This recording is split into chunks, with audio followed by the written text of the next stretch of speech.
time limits will apply to the citizens and all of us, the rules of decorum, but the time limits to the citizens. Just a short summary of what brings us to tonight's meeting.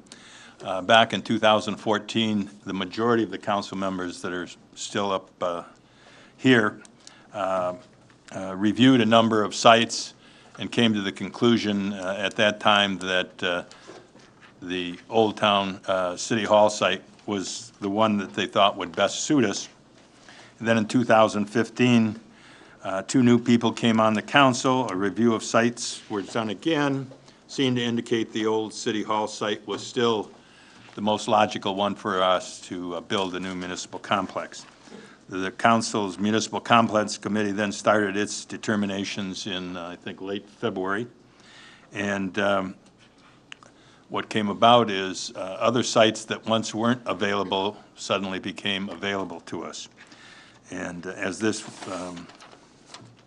was a change, and the council thought that they needed to give serious consideration to them, it was a change that had not been mentioned to the council. We had a work session 2 weeks ago. A number of you were there and had input, and it was determined by the council that a town hall meeting ought to come, and we ought to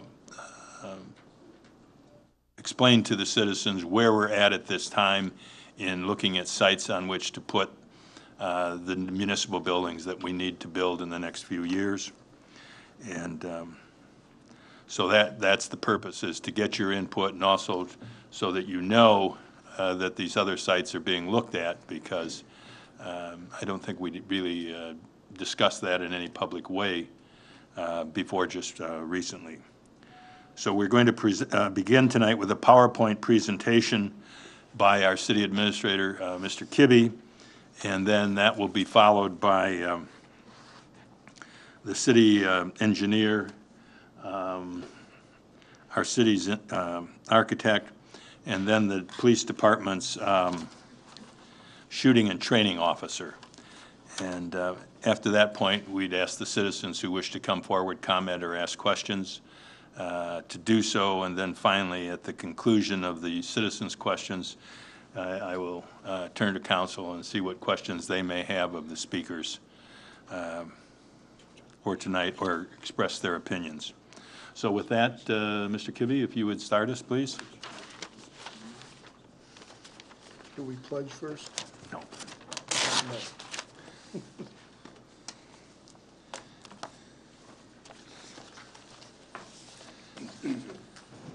Good evening, Mayor and Council, ladies and gentlemen.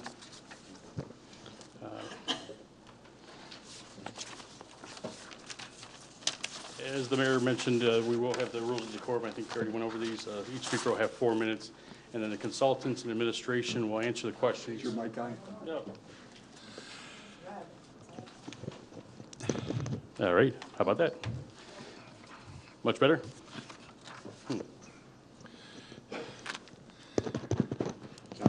It is on. Okay, try that a little bit better. Okay, each speaker will have 4 minutes, and then the consultants administration will answer any questions after the speaker's 4 minutes have expired or they concluded their comments. We don't want to step into any of the time that the speakers have at the podium to be able to answer any of the questions that may have formed. And again, council rules of decorum will be followed as the mayor laid out. Where we're currently at for our police department and city hall, the current building here, our lease expires in April of 2017. We do have an option for 1 year to extend to April 2018. Just this morning, we met with the Time Equities representative, Mr. Rick Reckney out of New York, about a possibility of extending that a little bit longer, and they are willing to help us on that. We currently lease approximately 32,000 square feet. 25,000 of that is for the police department, city hall here on the main floor, and then about 6,000 plus on the square foot is on the second floor, and that is the conference rooms and the some storage in the back. I think there's 2 conference rooms and another room that can be used for conferences as well up on that floor. The current lease on this property here is approximately $195,144 per year. Also, you have to add in prorated taxes, utilities, and common area cost. So the cost that we spent out is approximately $315,132,000. In April 2017, that increases 5% or thereabouts to $204,901 with the prorated taxes, utilities, and common areas. That increases that amount to $324,888. We're roughly around $6 a square foot is what we lease for. The option year goes up to $6.30, which again is that is the 5% increase at that point. Some of the issues that we have here at this building here, there are no jail cells for the police department. That was an issue when we moved in. We knew that was going to be a case. So there are no jail cells. We do have a holding cell. We do have a limited contract with the city of Dearborn to house those prisoners. But that is a contract that it will have an expiration time as well. So that'll need to be renegotiated for a longer period of time should we stay here longer than the existing contract allows. Officer security here is not very optimal. I don't want to get into any details on that. It's just not the safest for the officers as we would care to have. There is a fair amount of wasted space and inefficiencies. I apologize, I put efficiencies and it should have been inefficiencies. I apologize for that. We have, the way that we operated here in this facility was to eliminate, not to eliminate too many walls. We're trying to go with the existing structure to try to save cost. So some areas may be a little bit awkward and it was only strictly for the reason of not spending excess money on taking a wall down that didn't necessarily need to come down, just to move it, 3 feet where we can still make it work. Some of the complaints we hear from the residents, as you all came in tonight, long distance from the parking lot to the city offices and to the police department. It is a very long walk out there, and we'd like to see if that could be reduced in any new facility. Also, the lack of on-site parking for police and city hall operations. As you came in, you noticed the police department is parking on the back portion of the old city hall lot, and a lot of the city employees park in that same area as well, so we can leave the spots here in the main parking lot open for the residents. But we only have 20 spots available in that area per contract. And then one of the other complaints we've had numerous times was poor exterior lighting. Not too bad right now in the summertime, but in the wintertime, it's extremely dark out there. The lights that they have in the building, the light packs in the building, just don't seem to cast enough light to make it a safe environment that we'd prefer to have. For potential funding sources, this is, how do we pay for this and anything we do here?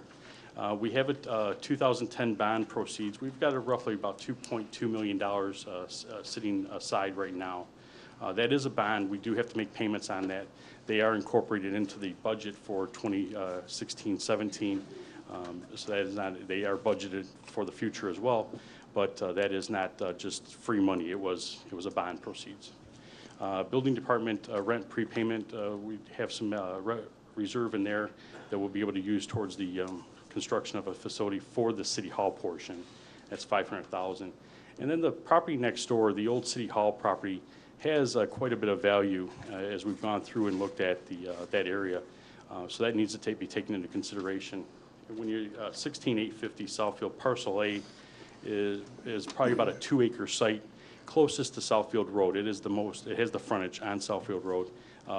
Very much desired by a lot of different locations of, I'm going to say maybe coffee and coffee establishments, I think would be willing to look there.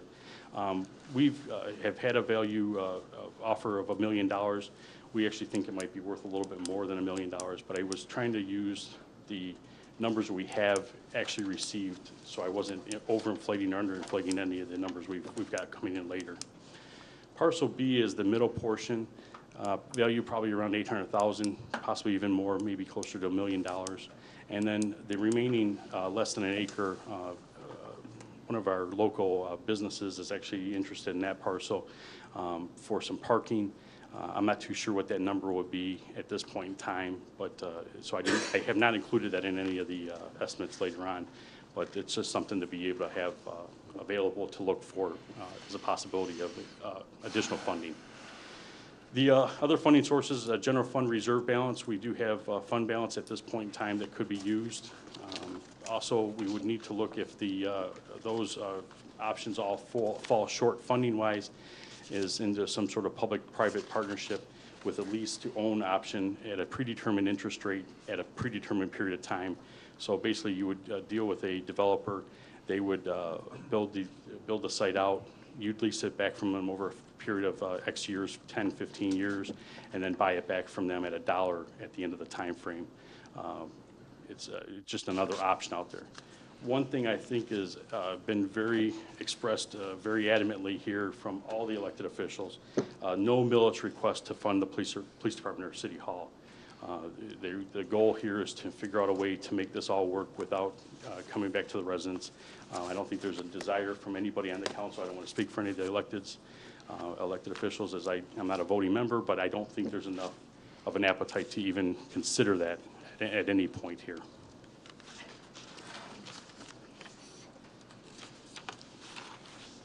One of the first sites we'll talk about is the former police department city hall location, again, 16850 Southfield.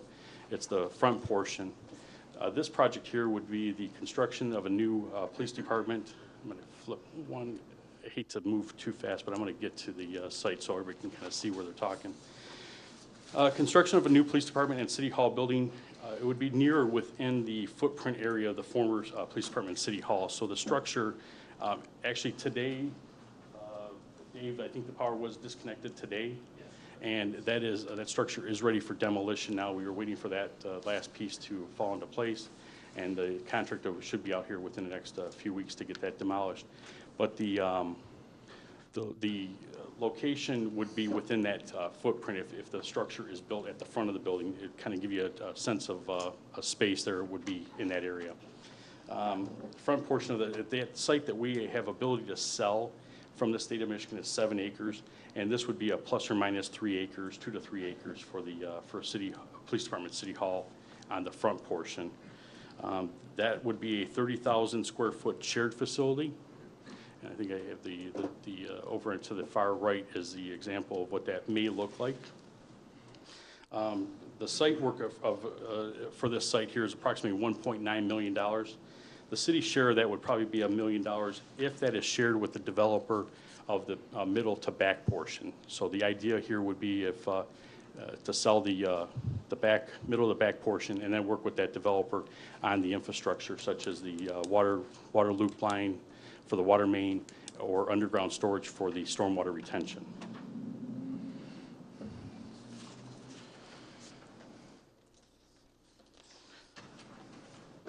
For examples on this one here, the construction cost available to build would be the $2.2 million from the bond, $500,000 from the building department, and $800,000 available from the sale of parcel B. This is again the middle to back portion being sold. Gives us $3.5 million available. Cost to construct a 15,000 square foot police department would be about $215 per square foot. Brings us to $3,225,000. Cost to construct a city hall at 15,000 square feet is about $175 per square foot, or $2.625 million. And then the site work at $1 million. We'd be looking at $6,850,000. Oh, apologize. The net amount to finance, and this would be where it would come from, either fund balance, do a public-private partnership,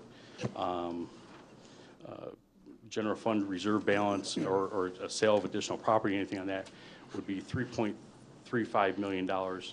And just so we can kind of get a sense of where we'd be at as a portion of fund balance, that is 54% of our current fund balance at 2015.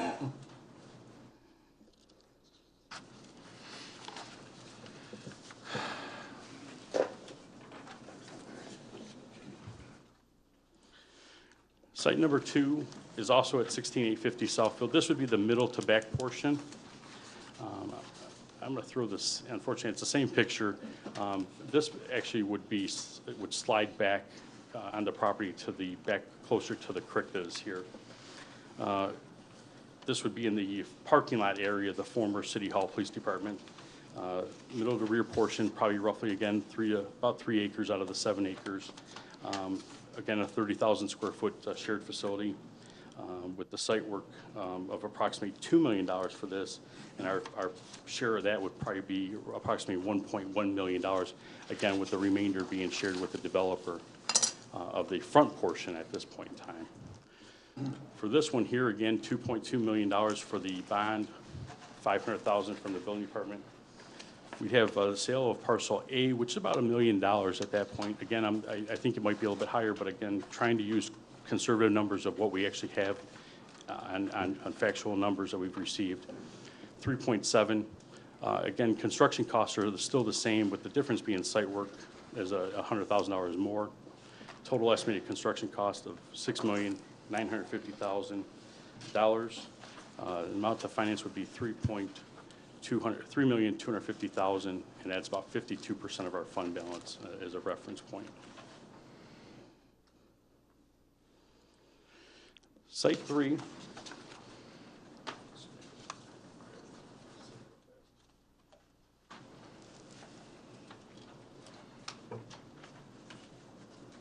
Site 3 is the Oakwood Hospital Office Clinic. This is next to Subway and ACO on Southfield Road behind Tim's Coney Island. For this project here, it would be a renovation and addition onto an existing structure. That structure currently, Oakwood area is 23,500 square feet. An addition would be approximately 9,394 square feet, and that would go on the west side of the building between the existing structure and the court. There's a parking lot there that it would be built within. This would create a 32,894 square foot shared facility. It would connect directly to the district court. Site work on that site is approximately $400,000.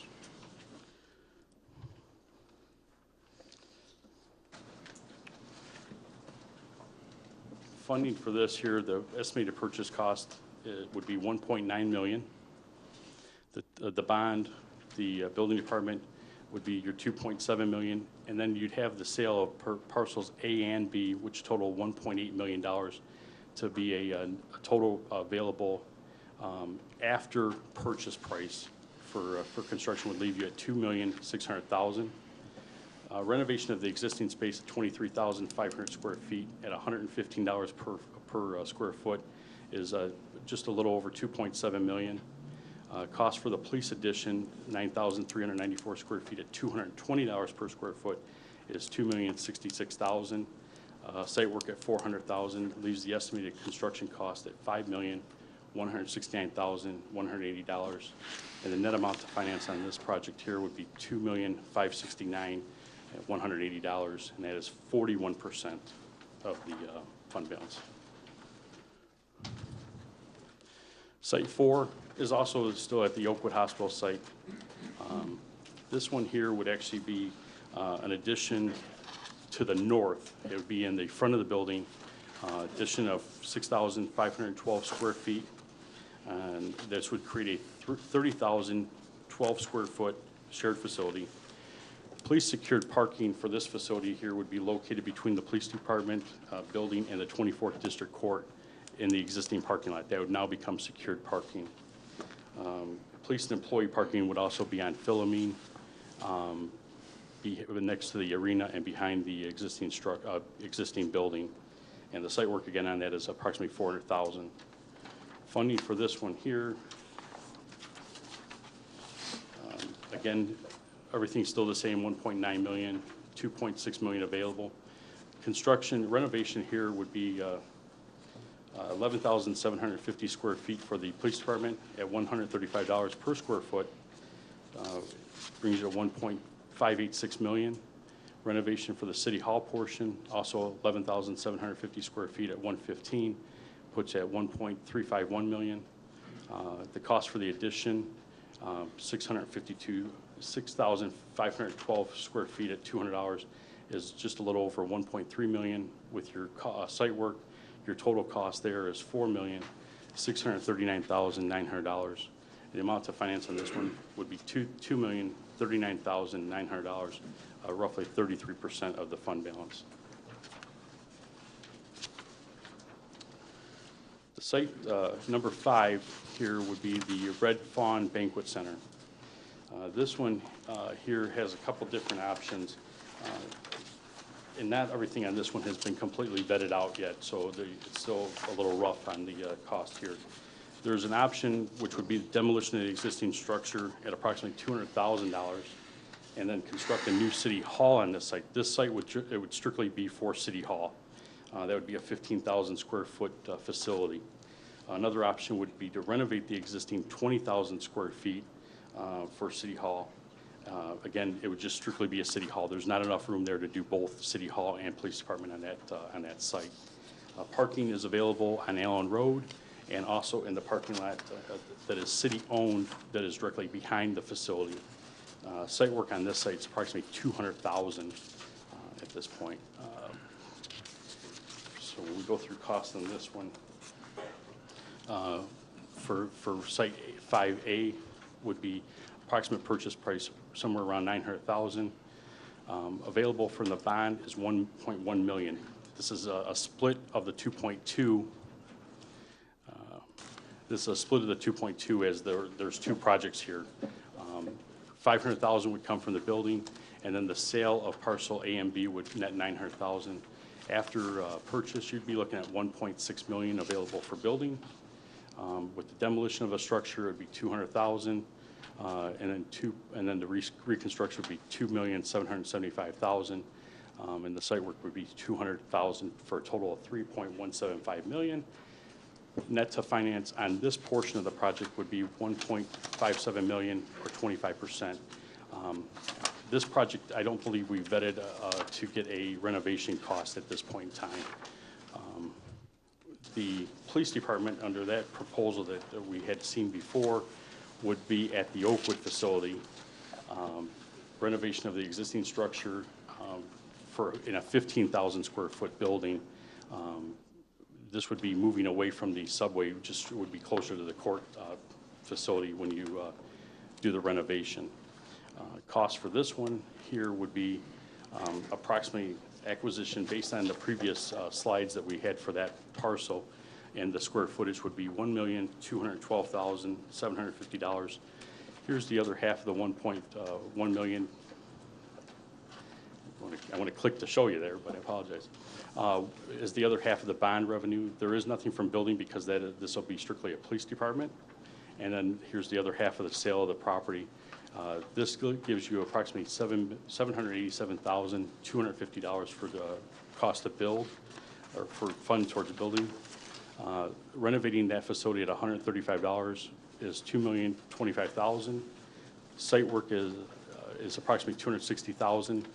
Total cost of construction would be $2,285,000, leaving a amount to finance at $1,497,750.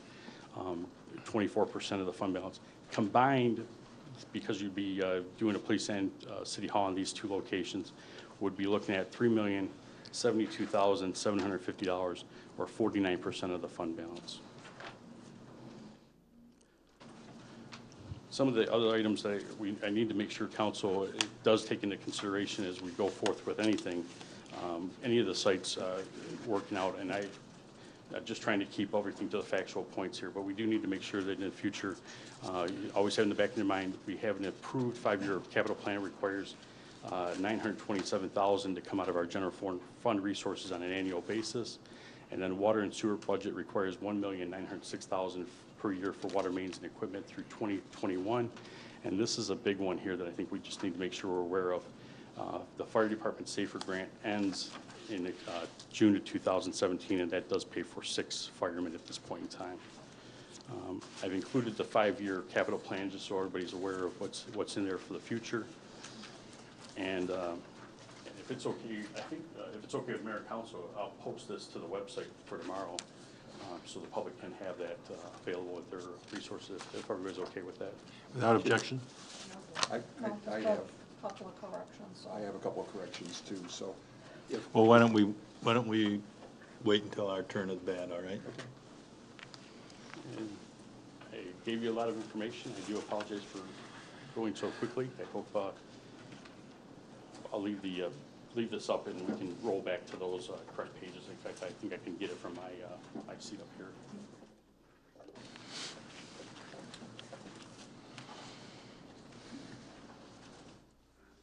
Okay.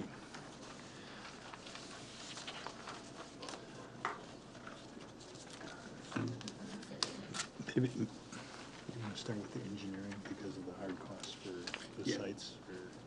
Yep. We'll start with the engineer, Mr. Sohail Sabat, to deal with what you saw as site development costs on all those projects. I think that's what his discussion's going to be, but I'm not certain it's limited to that. Good evening. As you noticed, every site has its own site development costs. They all vary depending on what's involved. The existing City Hall site requires lots of site work, so therefore the cost was in the order of $1 million. As you move to existing sites like the Oakwood site, you can see that the cost is much lesser because the infrastructure is there, drainage is there, parking lots are there. Again, the existing City Hall will require reconstruction of the parking lots, storm sewers, stormwater management infrastructure, retention systems, water main extensions, and sanitary leads. Depending on where the building is located, you find that there's a difference of $100,000. If we use the front of the parcel, there's $100,000 saving versus moving it to the back, because then you have to extend the water main farther. But those infrastructure improvements will be used also by the developer, whether he goes in the front or in the back. He can benefit from the installation of those structures, so that will kind of realize some return to the city in the form of savings if that option is selected. On the Oakwood sites, again, the sewers are in. At most, we'll be installing stormwater management, sediment control structures, and we'll be revising the water supply and the sanitary sewers. So the cost there is much lesser than at the existing site. But again, that's because we're benefiting from an existing building that's there. The Red Fawn site, we haven't done extensive analysis on it yet, but I know the parking is available, the sewers are available, the water mains are available. So as Mr. Kibbe mentioned, the cost of improvements for site development is around $200,000. So that's all I have. Thank you. Our architect is here tonight, and it's Najim. And Najim, your last name, I wrote it down and I've tried to pronounce It's it. okay. It's same one. Seymour, excuse me. If you would go forward, please. I actually, when our firm was first selected, we were selected on the basis of the original site, and that's what our proposals were. But I do understand that the city is embarking on an investment and a decision that's going to affect the city services for the next, God knows, how many years. From an architectural standpoint, I cannot testify to the cost, let's say, of financing or of purchasing property. You have the professionals to do that. And what I can contribute to is the viability of some of the locations and the cost of new construction versus renovations. And not all renovations are the same. We are not partial to doing a new building or renovated buildings. We've done all different things for police and for City Hall. As I think it was mentioned by Mr. Kibbe before, and also in previous meetings, that each site has its particulars, and it has its pros and cons.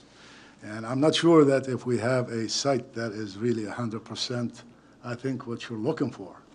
But I believe that the process that the city administration and the council is going through, it seems like it's involved, and they're not leaving any option that is not being considered.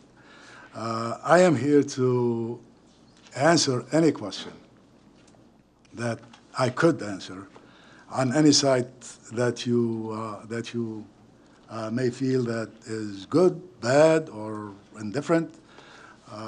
As I said, they all have their own particulars. There's nothing sacred about, at least in my opinion, there's nothing sacred about having police and city hall together. We have done many facilities where police and court are together because there are some related services and functions that these two uses can have. But police and city hall, I think it's by default that you've had them together for so many years, and you have the land for them. I did visit the Oakwood site, and I also did visit the Red Fawn site, and of course the existing facility. So I also did provide some commentary to or answer to some questions, and I am here to answer any of your questions if I can. Thank you.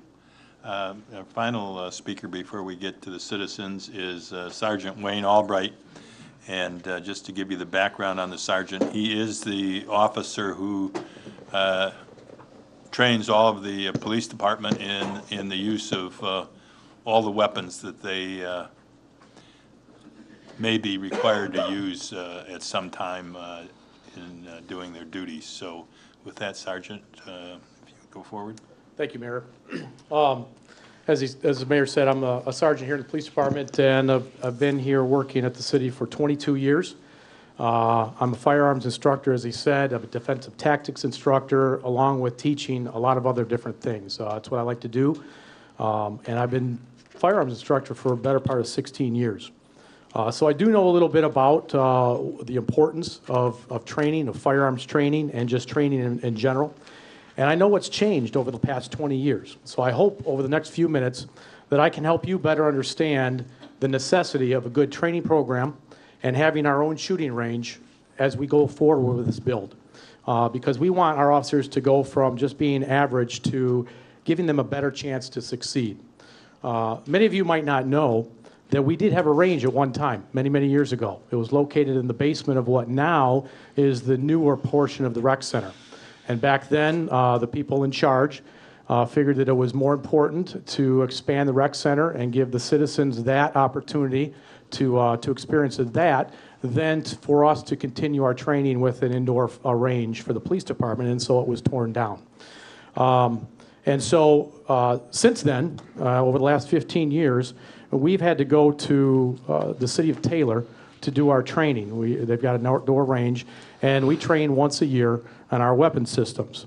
So let me break it down. Now, we are the only city around us without a range. So Taylor, Dearborn Heights, Southgate, Melvindale, Dearborn, and Lincoln Park all have indoor ranges, but we don't. So back when we had our own range, myself and many other firearms instructors that were present, we would open the range up because of the availability probably 2 times a month. So up to 24 times a year, our officers are able to go in, work on their shooting and the training they needed, and work on any problems. And the most important thing was to stay sharp on their skills. Now, since the range has been gone, again, we now shoot at an outdoor range in Taylor once a year. All right, so we went from 24 times a year to now once a year. But let me break it down even further, because when we used to shoot once a year back in the day, or 24 times a year back in the day, that was with one weapon system, the handgun that you were given. Things have changed since then, and now that we train once a year, we train on 4 weapon systems. We have our handgun, with shotgun, we have an AR-15 rifle that every officer carries on duty. And then we also have a program for the off-duty officers that carry guns when they're not in uniform working or not working. So you can see the difficulty here in our training. Now, when I talk about sharpening their skills, I mean just that. Now, have you ever heard of the phrase, if you don't use it, you'll lose it? Okay. Well, this means if you don't keep up on certain skills, you're going to get rusty, and you're not proficient as you should be. Now, think about it. We don't need a lot of training in report writing because we do it every day. We don't need a lot of practice and training in driving, because we do it every day, or talking to people, or even traffic stops. And some of you know, especially traffic stops, all right? We don't need practice that, okay? But we don't need those trainings because we do those things all the time, and what's done on a routinely basis, you can stay sharp at. But the one thing that we don't use every day, but has the most lasting effect on someone, is the use of our handgun. Yet we train the least on it because of time, location, and cost. Now, we would expect to hear, we would never expect to hear a heart surgeon say, you know, I only do heart surgery, open heart surgery once a year. But don't worry, you know, it's all going to come back to me, okay? You would go to another heart surgeon. Why? You would not have faith in that heart surgeon that he could follow through and do what he needs to do. Or a carpenter that comes to the house and wants to put an addition on, and you find out he barely passed his carpenter's test, but he can kind of make it work for you. It'll be okay, all right? Or a dentist that you found out he got C's and D's all the way through it, or he only does one root canal a year, but he's going to do one on you right now, all right? Would you look for another dentist? Would you have faith in that dentist? No, all right? And it's really no different when we're talking about the police and our handguns, all right? Your life is in the hands of the surgeon. That may be rusty or just not up to the task, and it's not much different for us, for the police. You know, you put your lives in the hands of the police for safety, and we want them to be as well trained and qualified as possible to protect us at all costs. Now let's look at the current standards in policing. Over the past decade, standards have changed and intensified. People way above my pay grade realize that traditional qualifications of standing flat-footed in front of a paper target does not qualify an officer or prepare him for real-life, stressful, dangerous encounters. New standards continue to evolve. Decision-making training is required. Stressful real-life force-on-force training and tactical shooting in a variety of different settings and situations is very important. I mean, take, for instance, the fact that half of our department works to protect the citizens at night, 7 p.m. to 7 a.m. That's half the department. Yet, we don't train and shoot in the dark. Why? Because we have no means to do so. So we're putting our officers at risk, and we've been doing this for a while because we have no means to shoot at night in the dark. So do you think that we're preparing our officers to survive, to win, to be able to go home to their families after protecting you? Well, the answer is no, we're not. And we have a chance to change that during the construction of a new police department. We've never asked this before. You might ask, why now?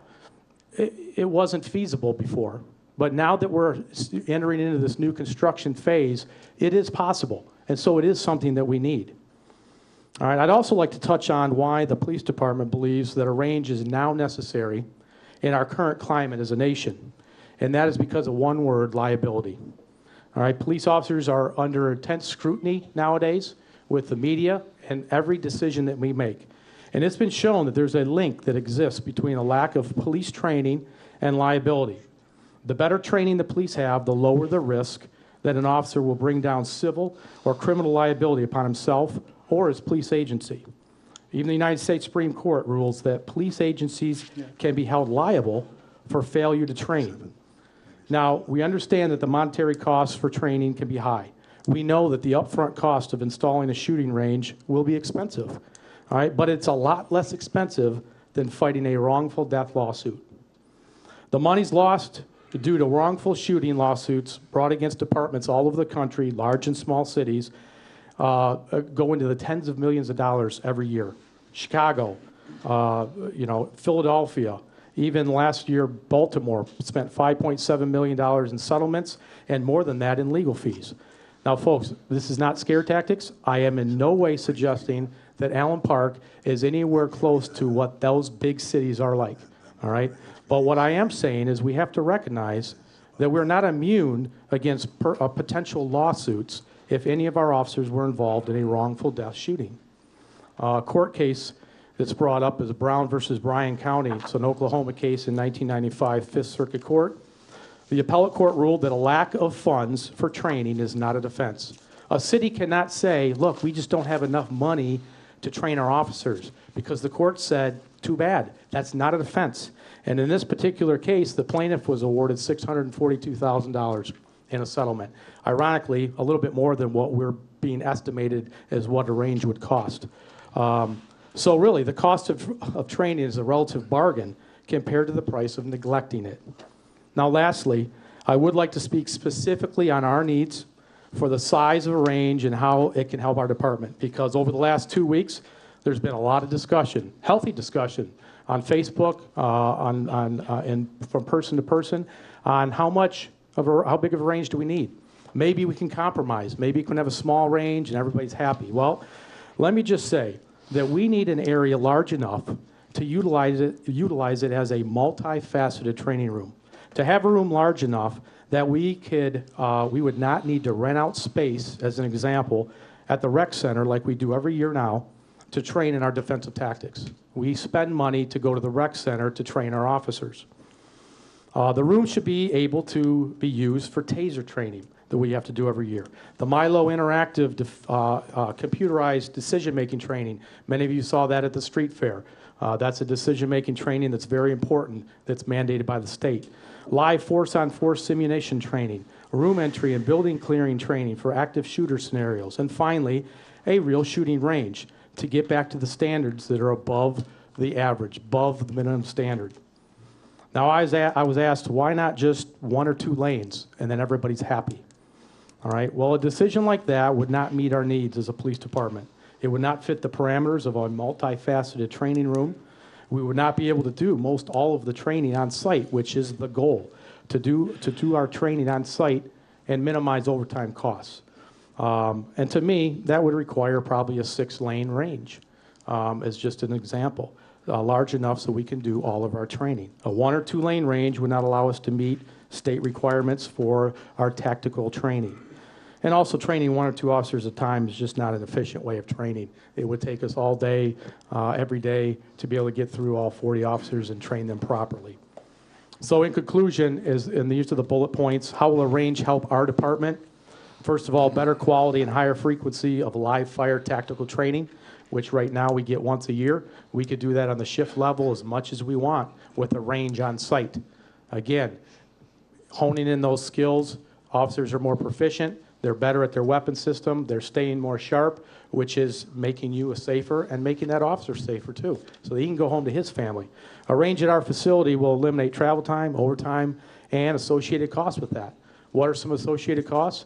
Again, renting other facilities so that we can go train, when we can do that here now, and it wouldn't cost us anything. All right, and we can train on the shift level. 24-hour training is available regardless of the weather conditions and time restraints. Again, training day shift officers in the dark. How do we do that in a range? We can have full light, dusk, or complete darkness where we have to train them to use their flashlights. When they go into a house, it is completely dark. Things change. All right, those stimulus that we need to put on them, we need to try to make it as real life as possible so they can succeed when it really does happen. We can have red and blue lights flashing in a range so that they get used to that extra stimulus at night in the dark, and they still can work through that and shoot properly, because the ultimate goal here is to be able to make the correct decision, but they also have to shoot properly and accurately is the most important, all right? Because we're responsible for every round out of that gun. We can have state-of-the-art live fire judgmental training that mirrors real-life situations, accreditation for our officers for dynamic decision-making training, and last but not least, it lowers the risk of wrongful death and injury lawsuits. So listen, folks, we're looking to secure a safe future for not only our officers, but citizens for the next 60, 70 years, or maybe even more. If it's a new construction, a brand new building, it'll last even more. If it's a renovated building, I don't know how long that's going to last. But we deserve the best service. I'm a resident. I'm nearing retirement. I want our officers that are coming down my street, protecting my kids that still go to the school, I want them as trained as the best possible that they can be. I don't want just bare minimum standards. I'm not going to go to a dentist that only does a root canal once a year. I don't want officers coming to my house and protecting us that can only train once a year, because that's all we can do. Now, let me make a point. We do meet minimum standards, all right? So we're not breaking the law. We are meeting minimum standards. But are you happy with that? Are you okay with the minimum standards when it comes to our police department and shooting and tactics? I don't think so. So we have a chance to do something special here in a new state-of-the-art building. I would just ask that whatever's chosen, whether it's a renovated building or brand new, that a range needs to be included in that. If you believe that true, after what I've said, please, when it's your time to speak, come up. Let the council know, let the people know that, yes, you believe that is important to you. That needs to be included. I'm not sure what plans and what sites here have a range included, but that's something that I feel is pretty important as a head trainer at the department. So thank you for your time. Thank you, Sergeant.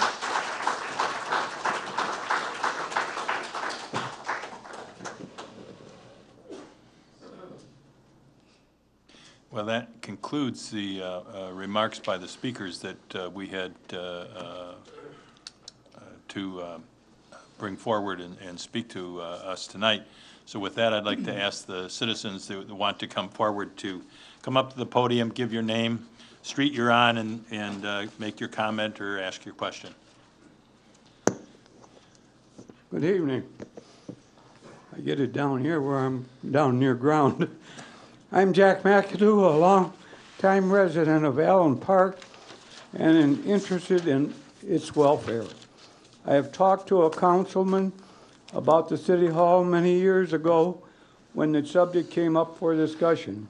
I have talked to Parker when she was with us and of her committee reviewing my suggestions, but nothing has ever been done about it. Now it is coming up this time, and I hope it's for real. I have reviewed the proposed new City Hall location. I would like to comment on the existing site. I think a new building on this existing site would be to our advantage. The fire department would take the front of the building, giving them access to Saxfield Road so they don't have to travel through local roads to get where they have to go. The police department could be located directly behind with whatever space they need. Following this would be an assembly hall for council meetings and other needs the city may have for that use. The city officials would be located, the city offices would be located just behind the assembly hall. This part of the building should be built so it would support a second floor if it is ever needed for any reason in the future and no other way to expand. Give enough room for this site, the council's facilities could be located here in this building. By moving as many operations as possible into this building, it would eliminate the cost of maintaining a multitude of buildings and providing the maintenance of only one building, a cost-saving procedure. Since the site is fairly deep, there would probably be enough room for parking. While this is only a suggestion, an architect would have to come up with a proposed study to see if this suggestion is possible.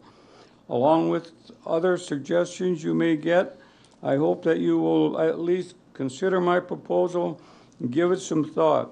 I am available anytime for any reason in the future to discuss this matter and anything else involved in the City Hall. Thank you very much for your listening. Thank you.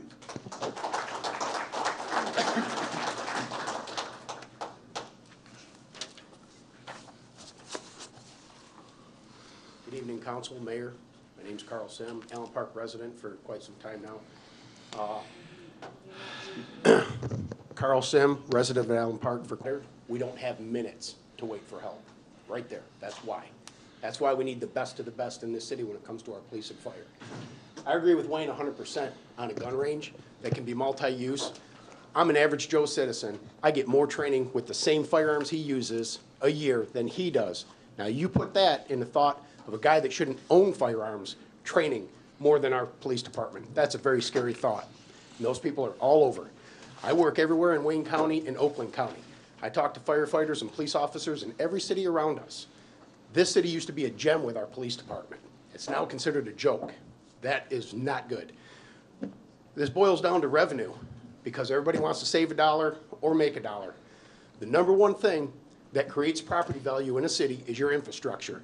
The crown jewel of that infrastructure is your police department, your fire department, and your schools. When they start lacking, your property value drops. And when that happens, it's a downward spiral. You're lucky if you can survive it. We've been lucky, and we're pulling back out of just that happening. We can't, my personal opinion, to retrofit a building is a waste of money.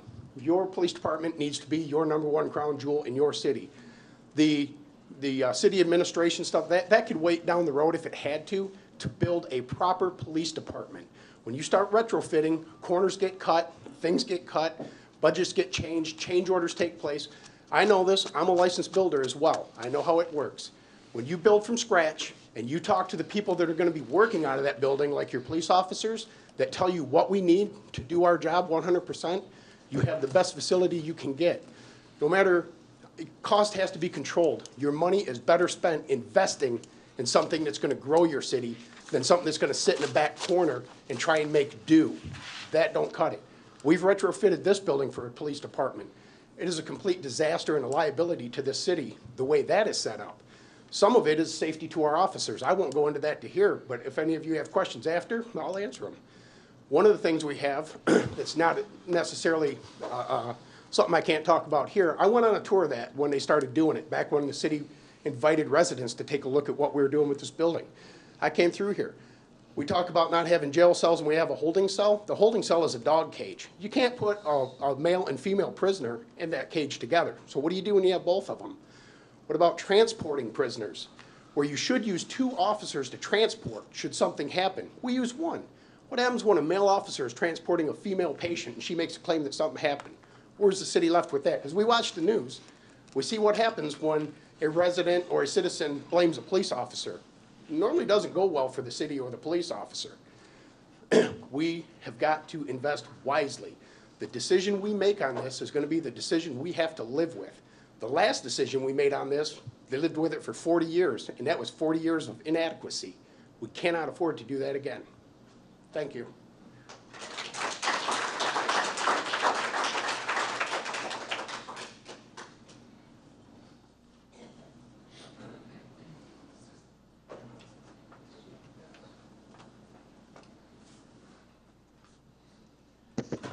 Good evening, everybody. Al Wojcinski, Vine Avenue. We do need a purpose-built, from the ground-up police station. Rehabbing is just a waste of money, as was said before. Building from the ground up will make this facility the best around. Why spend money?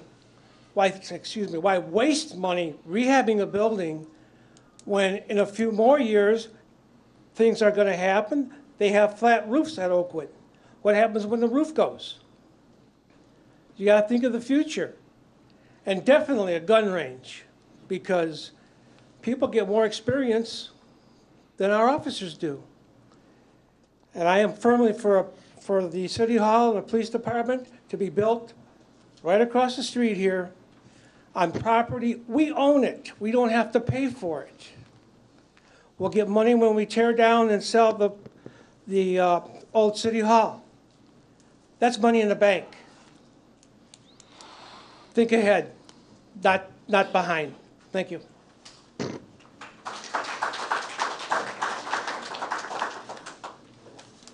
Dennis Hayes, Manor Avenue.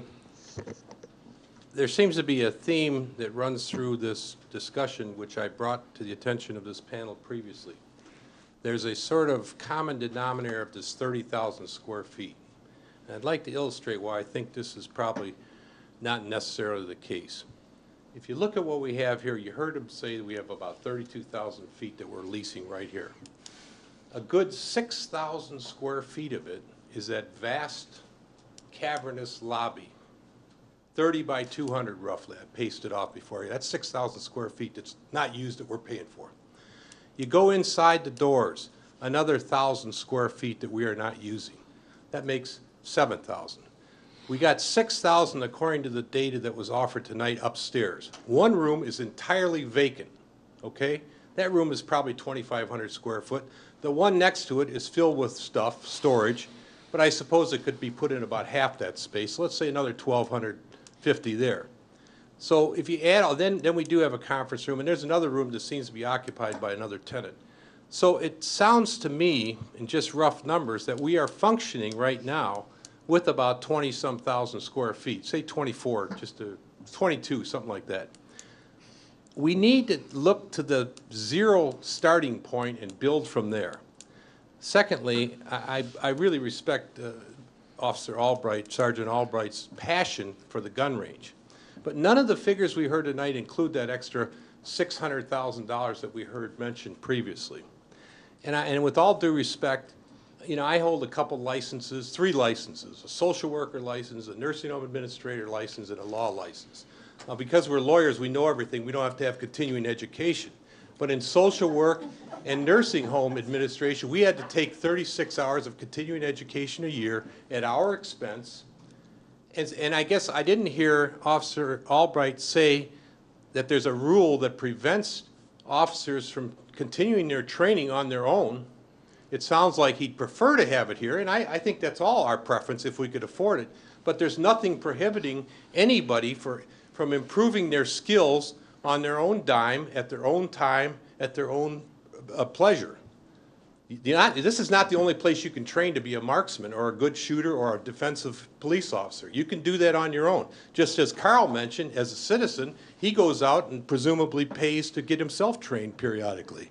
Now, obviously, they have to be certified, but I'm saying there's many professions in this world that are routinely required to pay, and I'm sure architects, maybe engineers have continuing education, CPAs, many professions have to pay for their own ongoing continuing education or skill development or skills training, as in this case. So I'd like us to get back to a zero-based planning model, because 15,000 for the PD over by Oakwood, 15,000 here, 9,000 there. There's all these numbers bouncing around, but we haven't started from a zero point of view. What do we look in that center office? There's another 600 or 800 square feet wasted where the 6 or 7 employees sit in that cavernous space in there with 6 desks and about, they got to walk 30 yards to get to the window to even take your bill. We don't need that much space. We are overestimating the amount of space we need. And every foot, as you read, is either $215 a square foot or $175 a square foot. So if we could drop it, 5,000 square feet, we're saving, what, $1 million. Every time we drop it some substantial amount, we're saving money. So I'd like to see us work. I don't really have a dog in this fight. I'm not saying I like one over the other. I'm saying whatever we do, let's make sure we do it the most efficiently and effectively possible means possible. And that starts with start from zero and build from there. How much space does Mark need for an office? How much space for conference? Do we need this big of a conference room? Whatever. We got to do that and from zero on up. Thank you very much.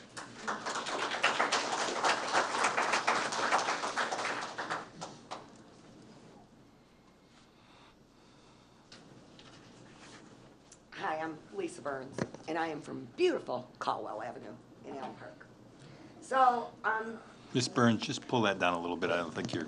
Is that better? I think this sounds I better. really just have 2 questions, and the first one is for Sergeant Albright. You mentioned 6 lanes, sir, but you did not mention what area that takes, square footage-wise. And I'm curious to know if any of that square footage has already been included in something I'm gonna guess Mr.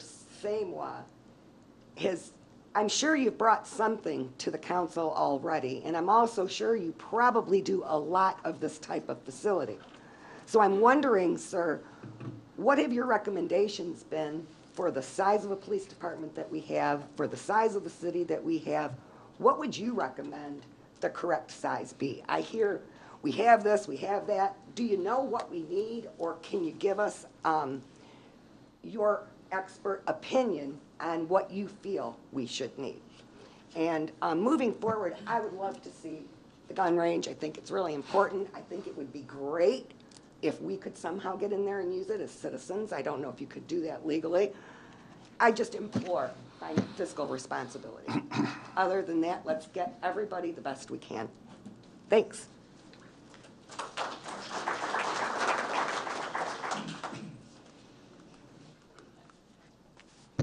Good evening. My name's Tyler Brooks.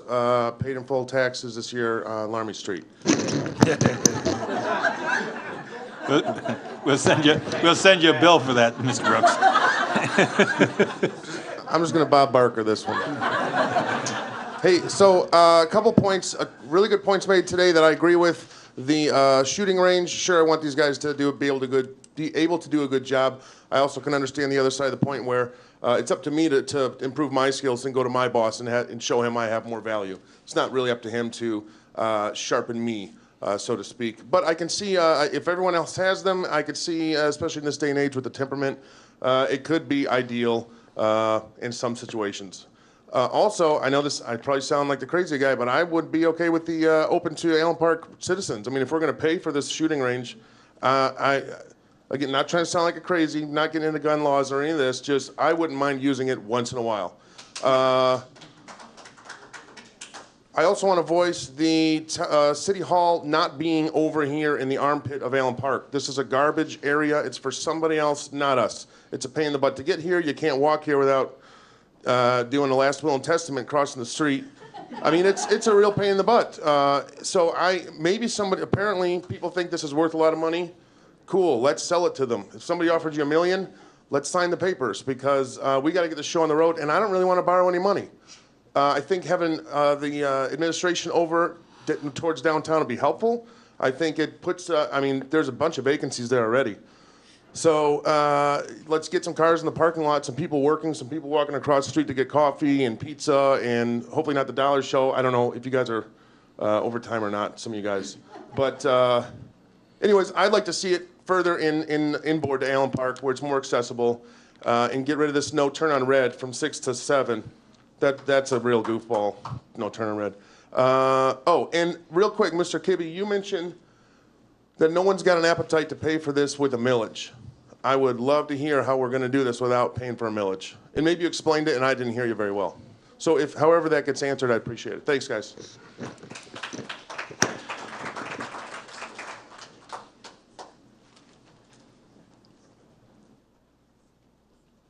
My name is Robert Turner. From the beginning of the discussion, I'm using the expression, show me the money. The city is still under state control, correct? Yes. Okay, the final decision will be up to the state. Yes. Has the state been involved in this process yet? Yes. Okay, so I guess I can ask a question.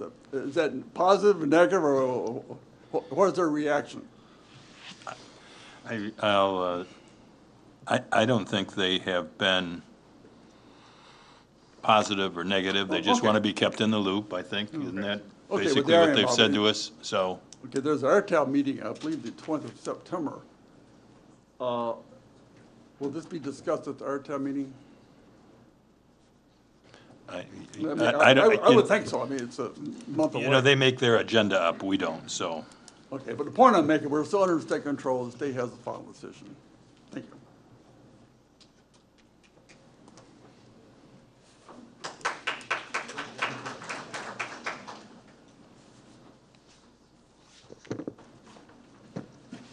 Good evening. My name is Nancy Simmons. Allen Park, Keppen. I live on Keppen. I'm going to ask my questions first, and then my understanding is that at some point they will get answered, right? If I ask specific questions, okay. And then I'll make some comments. I have a specific question for Mr. Kibbe, and I was wondering if the architect, Mr. Semois? Semois, yes. Has a contract with the city, and if not, if he does not, then why not? Because this seems like that this is a pretty big job that would require a contract with him. And I understand that he is one of the best as far as working with City Hall Police Department complexes, so I would hate to find that maybe he gets a better offer somewhere else before, we're done. And also, I do have a question for Mr. Semois. Yes. And based on your experience, does the City Hall and Police Department have to be together or combined? What is your experience with this kind of setup? What is your professional opinion for our city as to what our needs are? And do you have an opinion as to what property would work for us? If all of them would, and we can just choose, or if there's any specific one that maybe would be better for us. I do want to mention that I do support the gun range for the police department. I think it's a necessity. And then the comments that I want to make is that I have no preference whether we retrofit or have a new build. I have no preference whether it's one big complex or city hall and police department separated. My concerns are that the council, mayor, and administration work in unity with those involved with this process, the architect, engineer, brokers, etc.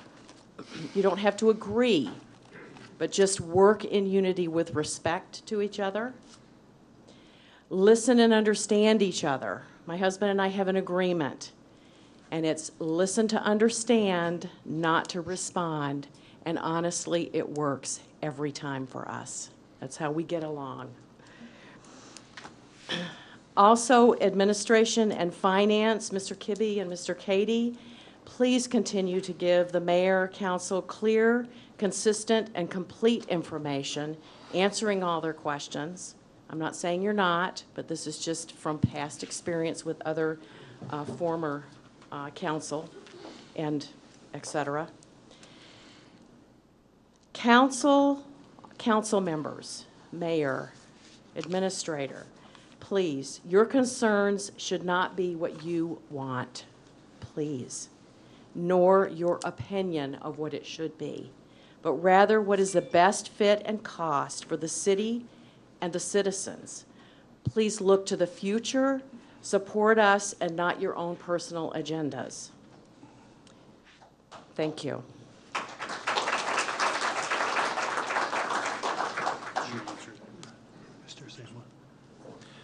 Mr. Samwa, do you want to comment first? I could. Would you like me to first answer? Let me jump in first. Yes. I don't have a contract. I think we were working on something to get together on a contract. Yes.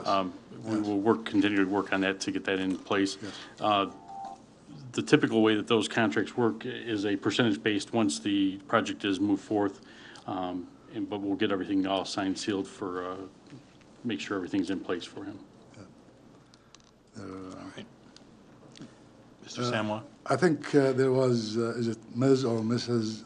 Burns, that you asked about the question about the range and the square footage of the range.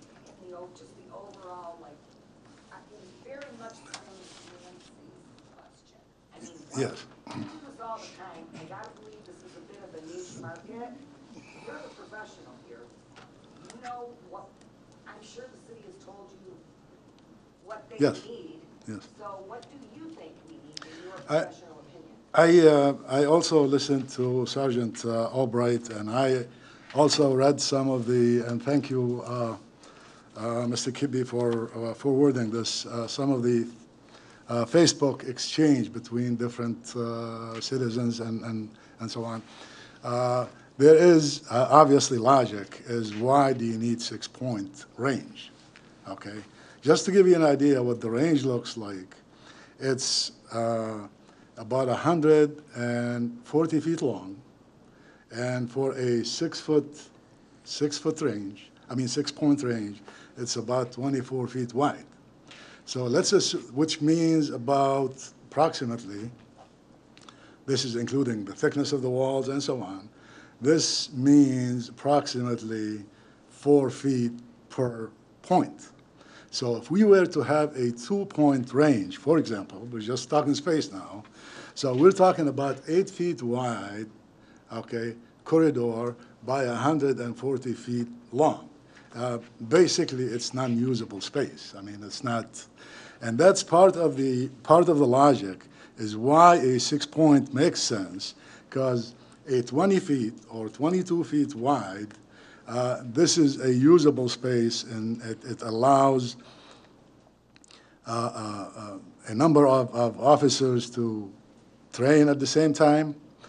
And the dimension I gave you, the 140, includes what's called a ready room and a control room, because there has to be somebody in the control of the training and so on, and anyhow, all the particulars. But the range is not really a complicated building, okay? The complexity in the range is one thing, is handling of the lead. Because once the shooting, okay, is taking place there, the HVAC system, the ventilation system, is very critical. So to make sure that none of this lead comes back and hurts anyone. So we have two elements of the range. The range could be any building, but typically what we do is masonry walls and usually a concrete roof if we could. And then on the inside, it is padded, if you will, okay, with sound insulation and also some combat, what they call it, combat walls, which is a special type rubber that when the officers are shooting, that you don't have ricochets coming back and so on. At the end of the range, where the shooting is taking place, okay, there is what's called the bullet trap. And it's basically a steel, okay, trap designed on a certain slope so that when the bullets hit it, okay, they go in and they go into a compartment, and there are buckets at the end so you can retrieve all that and handle. So the lead handling is the part that is critical, and the ventilation. We have talked with, just unofficially, if you will, is you can put the ranges underground or above ground. It all depends on the preference, and sometimes on the space limitations. I have discussed the range with a company out of, it's a national, basically, company called Target Action, and they have given me some preliminary numbers. And those numbers are along what I provided at the last meeting, the 600 to somewhere in that neighborhood, 600, maybe 700,000. This would include not only this Target Action would provide the equipment, but obviously would include the construction, that which we have to do. This is as far as the range. So the square footage of the range is approximately 3,500 square feet. That's what. And then what about, what do you feel our needs are for a police department or city? Well, we have done ranges. We've been doing this since my old boss since the 60s. Okay, we've done down here, we've done Brownstown, for example. Brownstown is a city of approximate size. We have done Taylor many years ago. We've done Southfield, Novi. We've done quite a few of them. For a police department like Allen Park is currently at 43 officers, I believe, sworn officers. 40. And the target is about 45, maybe, somewhere in there. This is a decent-sized police department. It's not, it's not a small department. And a range of this type, in our experience, from working with other communities, seem to be the reasonable thing to do. So I hope that answers your question. It did, I'm really sorry. No, please. Yeah. It did with regard to the range, but I also am curious to know what is your recommendation that we need for the size of the police department overall. Oh, no, that's a different, because Mr. Hayes also alluded to that.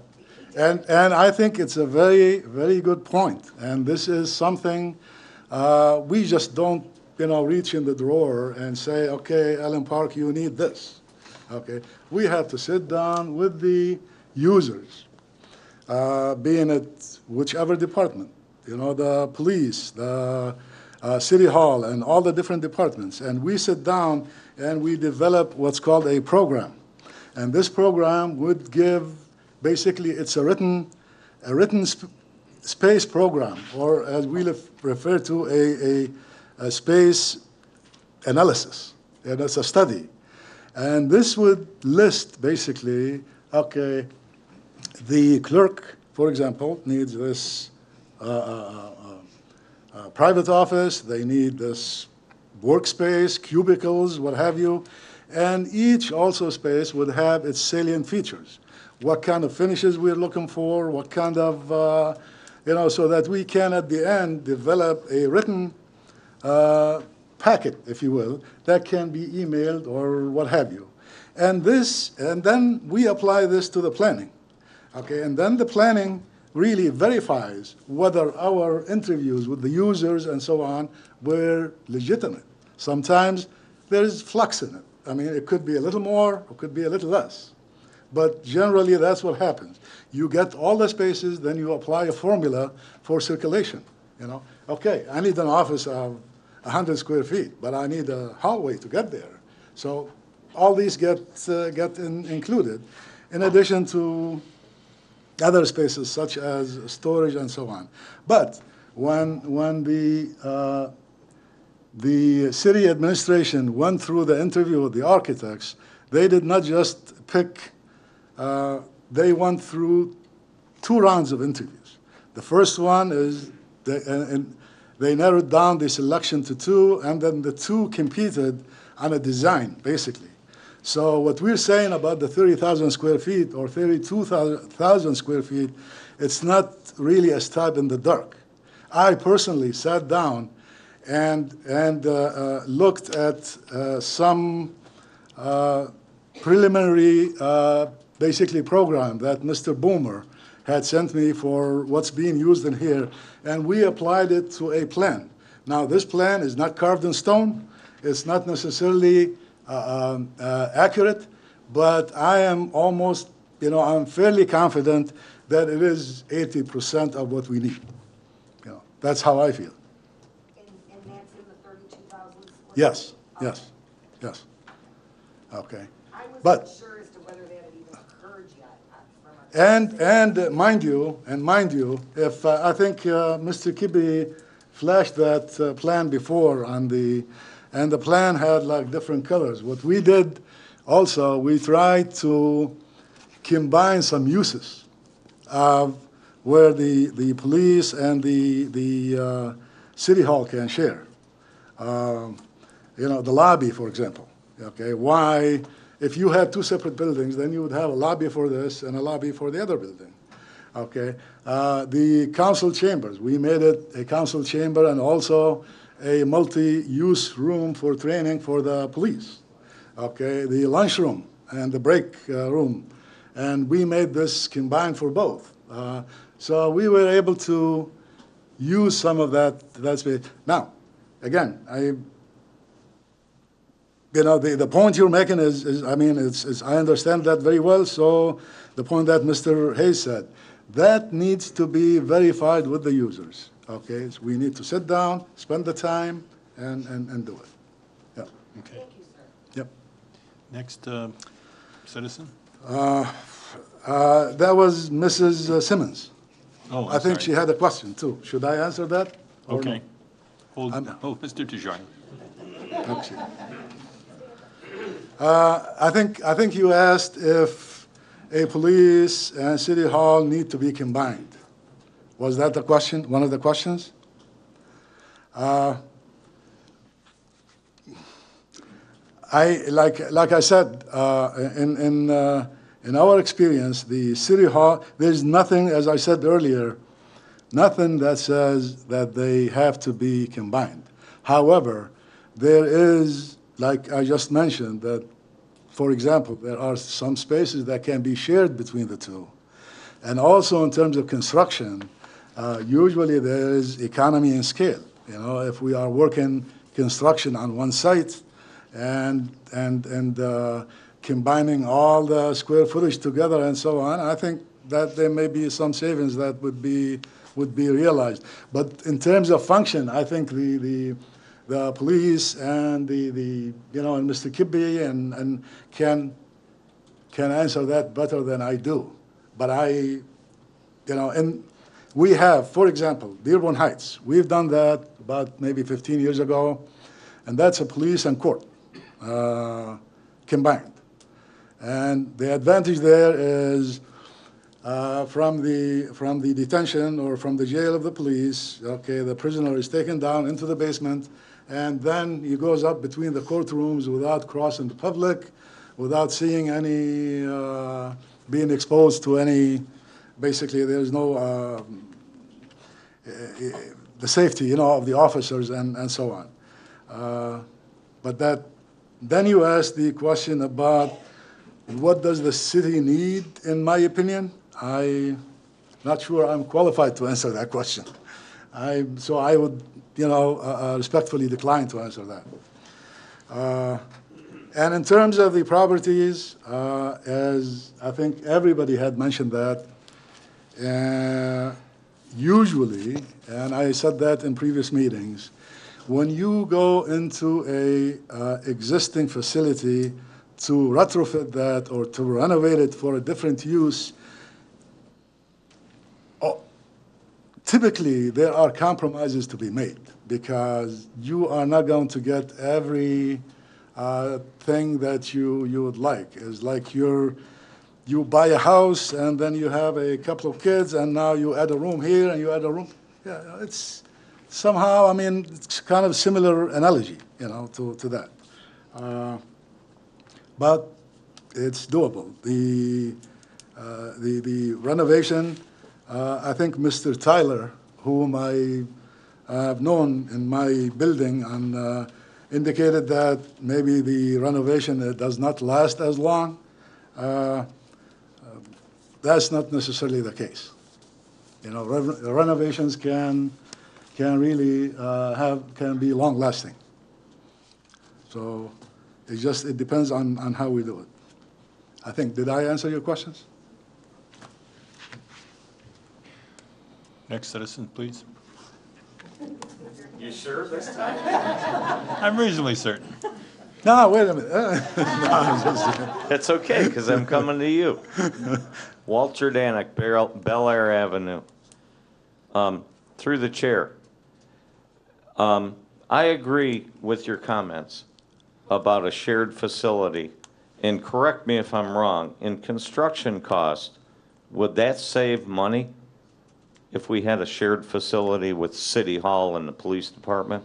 Yes, what I indicated, there would be economy and scale because, Yes. for example, Okay. you're bringing services, you're bringing one service, one water service, one sewer service, there is savings, of course. I do want to agree with Mr. Hayes. We need to start at ground zero. Now, I've heard 30,000, 32,000, because why? Because we have 32,000 here? I think that was said. The architect, I'm not trying your last name, but he had mentioned that he thinks that the plans we have are about 80% accurate. That sounds like, let's see, 80% of 30,000 is about 24, which is what Mr. Hayes was saying. Now, is there a time frame on when this needs to be done? There's a time frame in the sense that we have a lease here. We met today. The council is going to have to consider what lease extensions. We'll take that up at the end of this part of the meeting, but we have a problem. Our present lease is up in 2018, and we've been told by the architect that once the site is determined, that it's a 2-year project to design to completion. So we haven't selected the site. April 19th, 2018, the lease with its option is up. And it takes 2 years, and we don't have 2 years left. Are extensions available on the lease? They always are. Okay.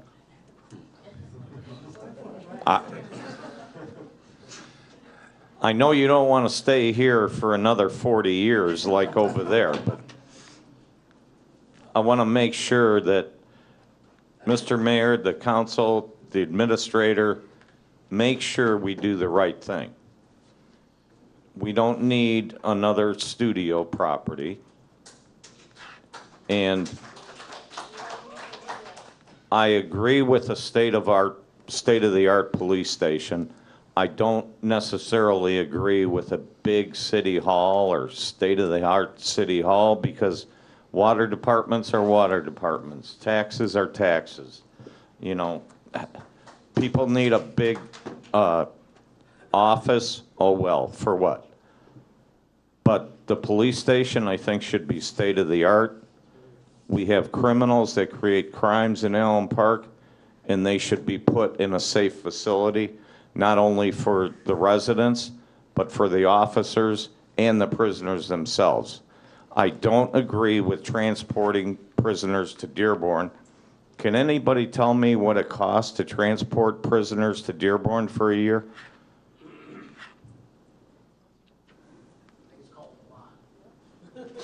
We don't have that number. I mean, we pay them $27 a day to house a prisoner and $30 on the day they exit, because they have to clean that cell at that point. Plus, we pay a police officer to transport them? Police officer has to transport, and it's going to be no less than an hour back and forth. Right, and then in that time, that police officer is off the street. That's right. Okay. Thank you.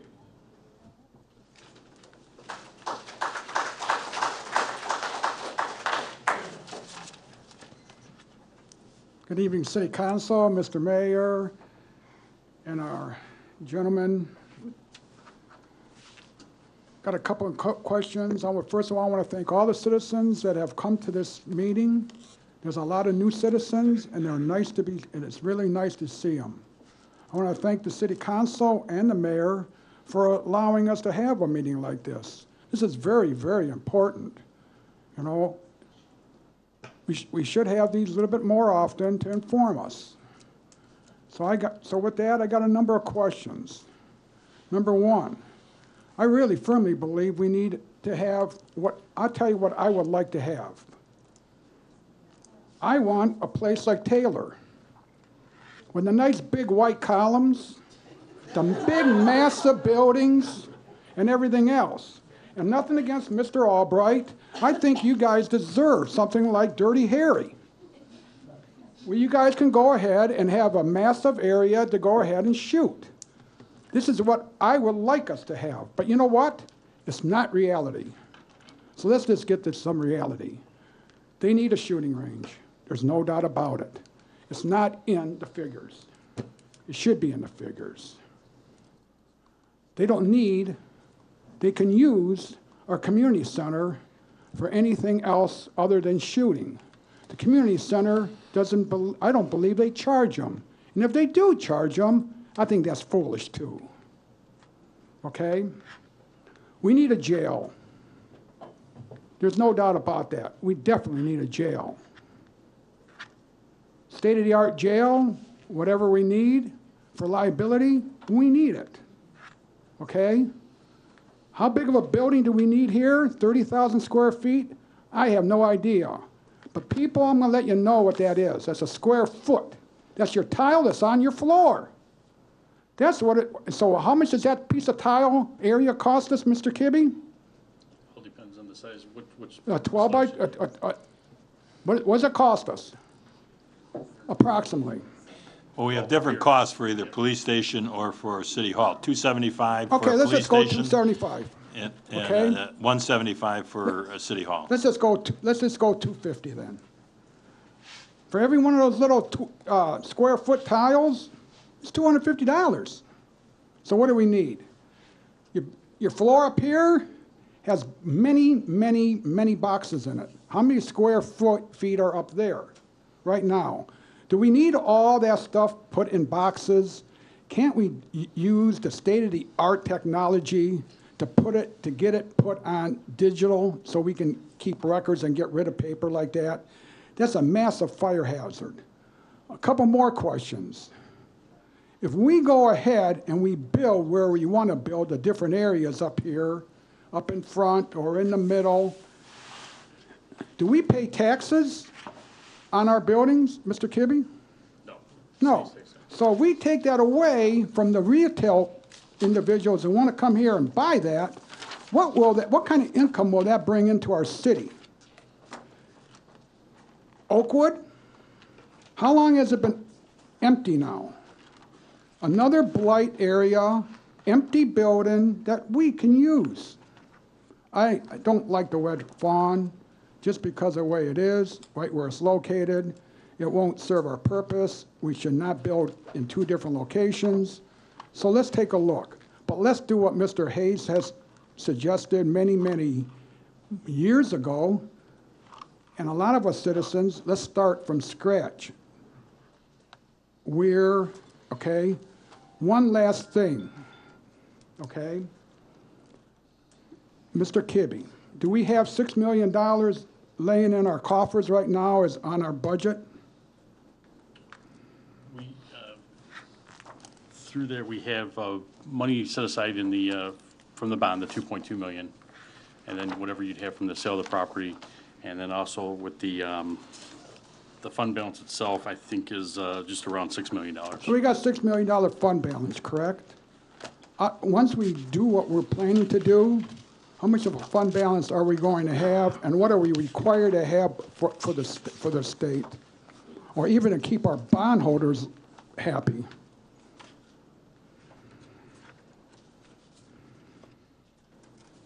The answer to that question would be depends on what the site is selected, what project, how they council determines what they're going to do at each site. I can't answer the question there's too many variables at this point in time. So we got a lot to do before we. Absolutely. Okay. Thank you very much, and thank you for the extra minute.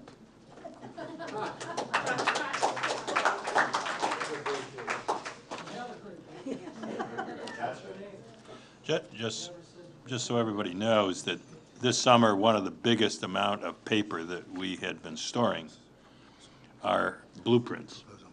You know, they're 25 by 30, they take a lot of space, and we've just about digitized all of them. So we've reduced that element, and did we rent that? I don't know if we rented or bought the machine. We've owned that machine. So we've owned it. So as blueprints come in now, we can digitize them, and we don't have to wait for 20 years and do it.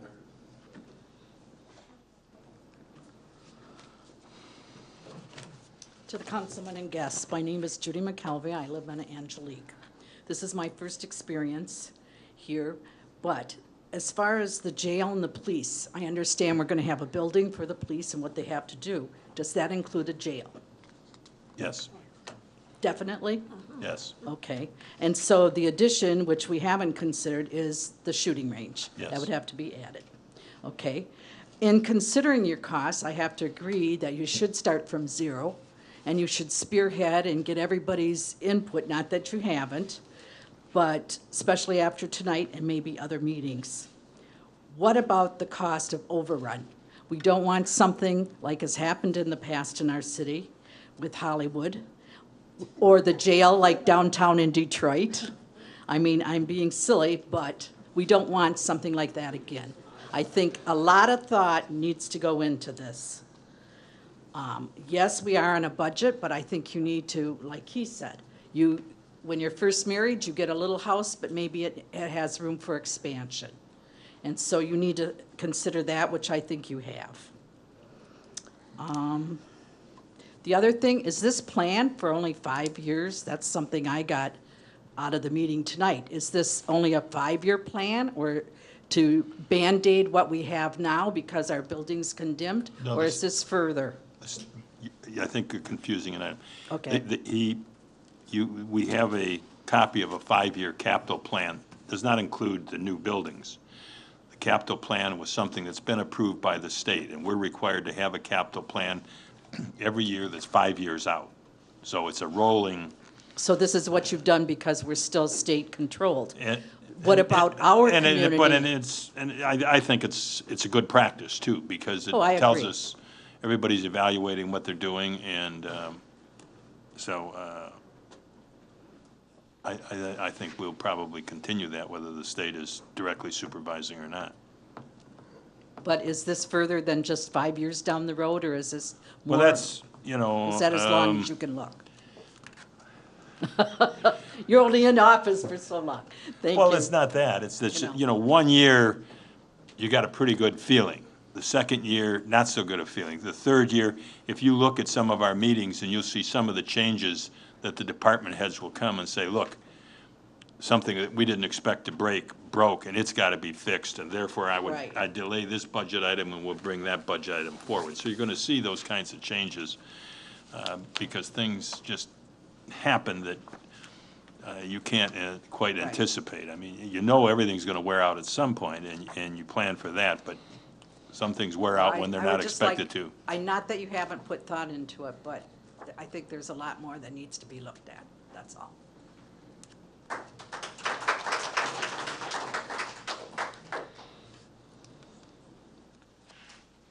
Yeah, hi, I'm Larry Novotny, and I live over on Becker.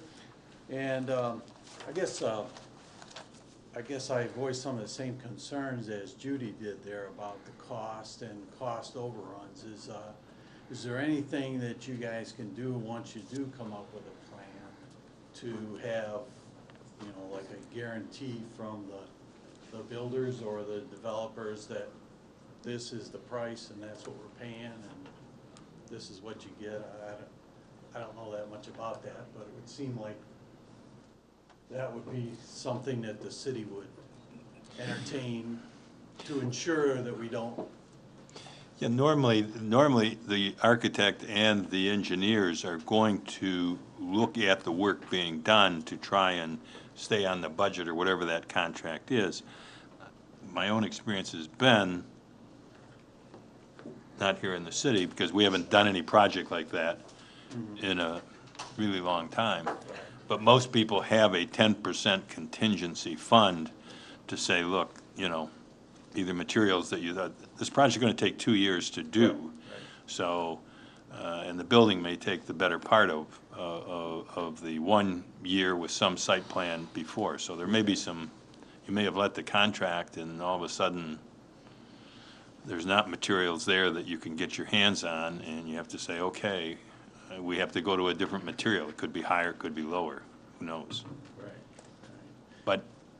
But normally you can stay, most of the time, unless it's a really huge project, I think most people say they can bring it within about 10%. Would you gentlemen agree that that's your experience, or do you think that the contingency? Just to maybe, I guess, put you at ease maybe a little bit. Our firm, we have signed many contracts where we make the commitment that if the bids come in higher than 10% of the budget, then we are obligated to redraw the plans and to do whatever revisions required to bring that within the budget.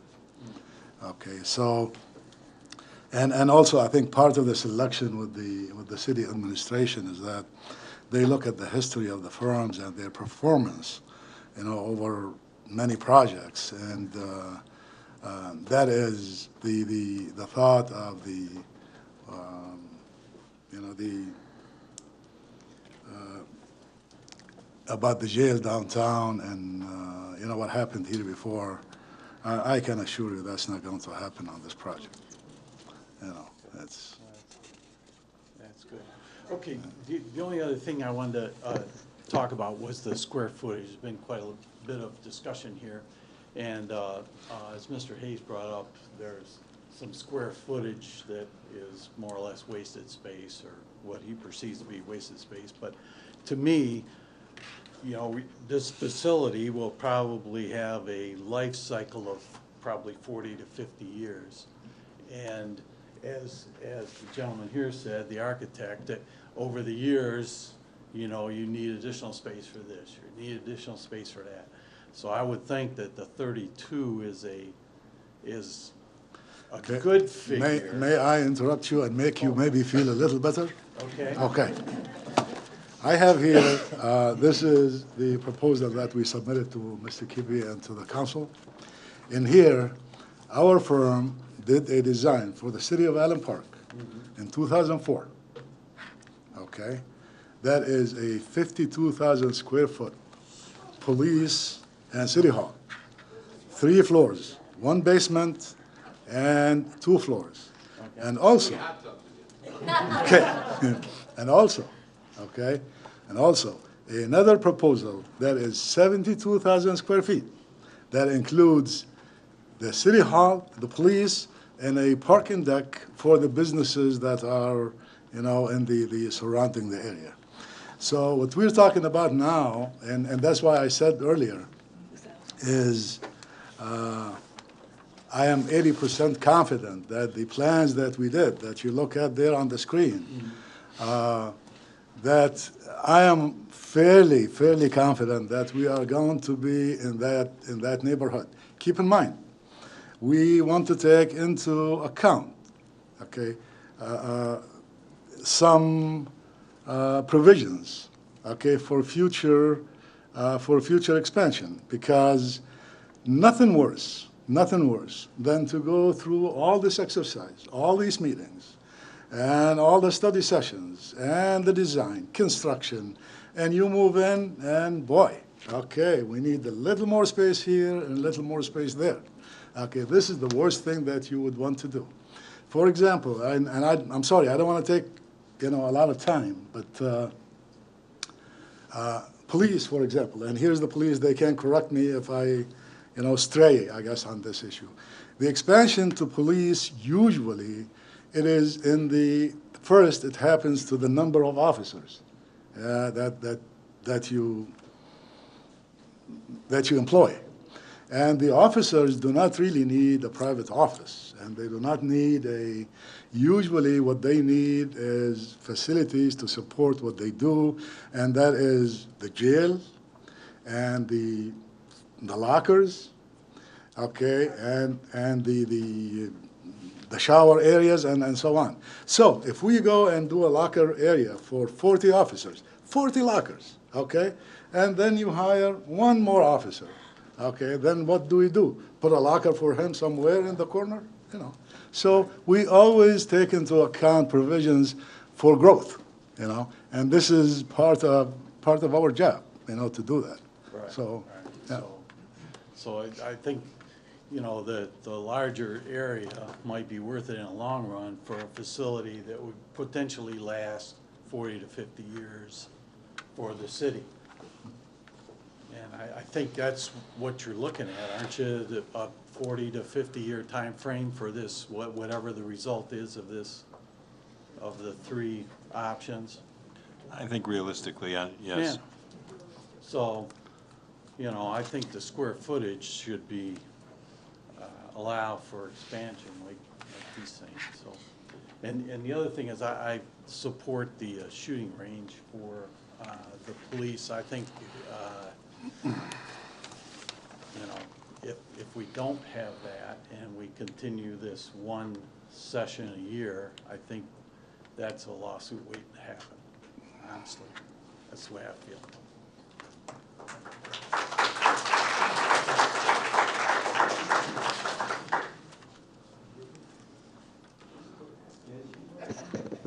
Hi, Kathy Adams, Colwell Allen Park. One of the things we're not considering sometimes is in that 30,000 feet that we are renting here. We don't have a jail. That is going to be space that is going to be in that final calculation.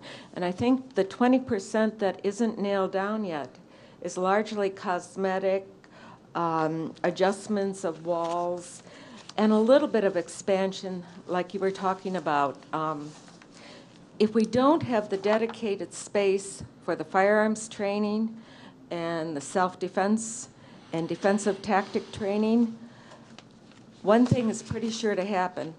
The officers will train less than they would if we do have that space. And that's what makes it possible for our police officers to also be well-trained peace officers. They actually want to resolve situations, conflicts, solve crimes with the least amount of aggression and violence and use of firearms as is possible. And without the training that they need, and what we've seen around the country in departments that don't have that training, they can't do that. And that is kind of our choice. Now, I'm a 64-year-old today, retiree. Happy birthday. I was offered a job last year at twice the starting salary of a police officer with full benefits. They gave me a 7% raise last month. I work hard. I work 12-hour shifts like them. I'm doing it in a 60-year-old building that has been renovated left, right, up, and down. I worked in it in 1987, so I know the changes.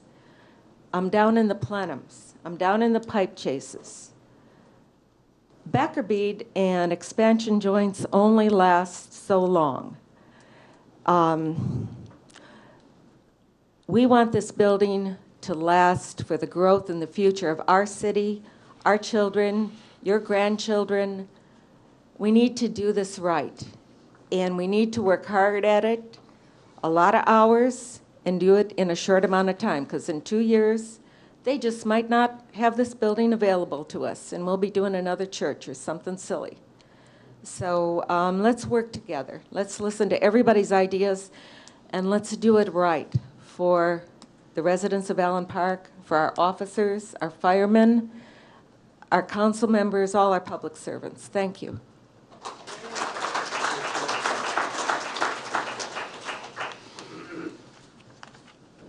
Hi, Jim Pantelli. I've been a citizen of Allen Park now for over 20 years. I have a comment and two questions.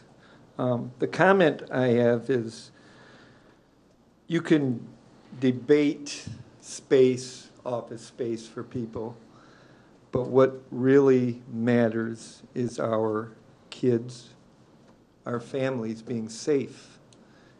And if we don't have proper training for our officers, that's going to be compromised. So I am in full agreement. We do need a facility for our officers. It's imperative that we're safe here in the city. Okay, two questions for the architect. Did you visit the Red Fawn building? Yes, sir. Is the Red Fawn building able to be renovated, and what is your opinion of the viability of this building for the location of the new City Hall building?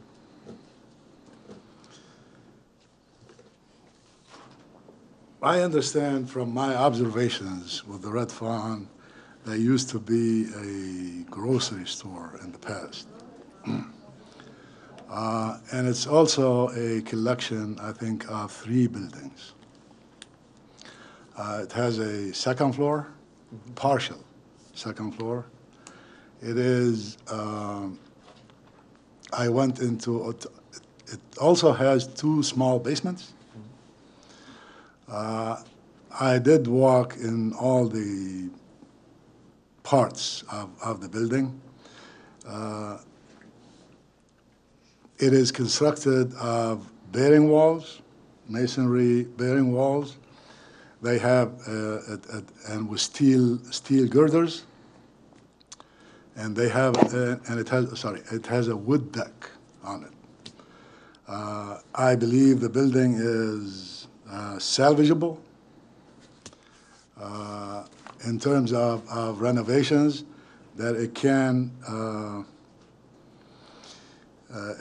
we need an environmental to be performed on it, but I believe that it has enough square footage.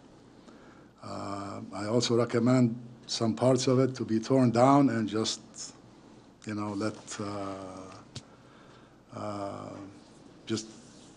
we don't need them, basically, to make more space. But it's, for the lack of a better term, it's doable. Is it our best option? Well, here's where really to, again, I want to be as objective as, I guess, possible. Okay. I don't want to shoot any option down or favor anything. It's just I would like to give the officials my opinion and the facts as I know them, and they decide. I do not decide, you know. So that's really my opinion. Thank you. Yep. Thank you. Thank you all.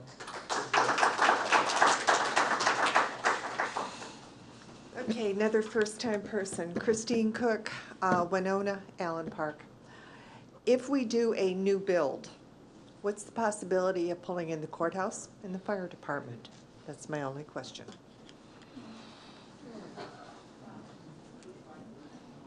Make it one huge building, complex, whatever you want to call it. Well, I'll weigh in with my 2 cents. Okay. The fire department, we've just spent about $250,000 or more rehabbing that facility. I agree, it was built in 1973, I think, 72 or 73. And I think we have one more big contract for renovation, which is a new exhaust system for the place where we store the vehicles.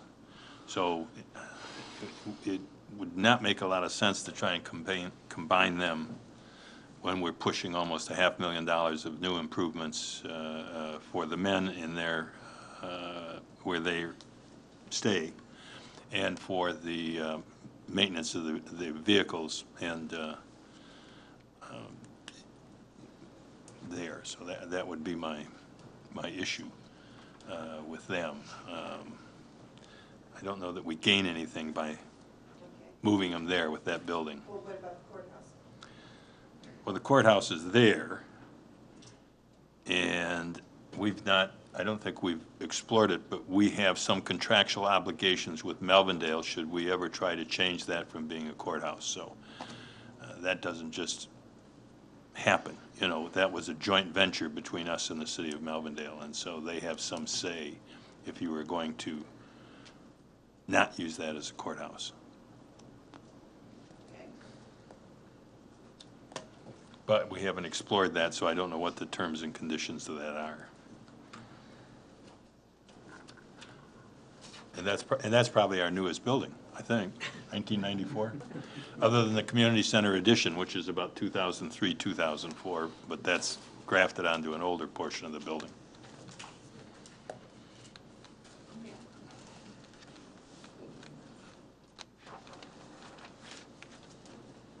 Libby Cellini, Shenandoah, Allen Park, wife of now retired officer Nick Cellini, City of Melvindale, training officer. I'm glad to have him home. Okay, finally, I've heard the stories. I know what other officers need. No officer should be transporting anybody along with a prisoner to another department. That's such a hazard. I think it's a great mistake if you guys do not build this facility from the ground up. They need their gun range. This is a large city. City of Melvindale is a smaller city. They're able to train. I was shocked when I moved here, okay? And I walked into the police department. I'm glad that scenario is over with. You know, I kind of was taken aback, and I did one of these, and I said, you gotta be kidding me, right? And I'm looking, and you know, I was just really shocked. I was kind of shaking. I'm like, you know, am I back in the, I don't know how old that system was over there, but I had never seen anything like that. But my main concern is that you guys, when you build from the ground up, it has to have a gun range, and it needs to have the space that they need for their training.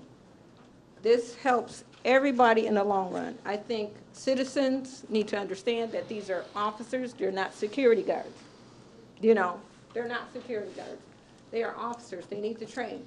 They are not gonna go and pay out of their pocket to go to some gun range to train even further. You know, they will train in that range, just like my husband did.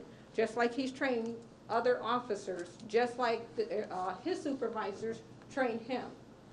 And all I want is what's best for the city of Allen Park, and I think it's a disservice if you build something like that and it doesn't include the gun range.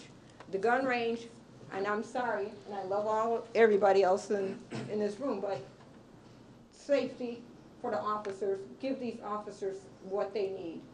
They pay a lot out of their pocket already for their equipment and for their gun, whatever I don't know how Allen Park handles it, but my husband had to pay out of his pocket for all of his, whatever he needed. And I just can't see this is moving forward if they don't have their gun range. This is not something like, it's a necessity. They have to have that. It's very important. These younger people coming in, and I applaud you, Mr. Albright, for standing up, not only for your department, but for the officers, because I know what you guys go through, and there's many and countless sleepless nights that we women that are married to these officers have to deal with, you know, and we don't talk shop, but, you know, we go through some of the stress, and the training is everything. And I really hope you guys consider, I don't care if you have to raise the taxes, the gun range has to be first before, you know, city offices. It just does. So I've said my due. Thank you so much.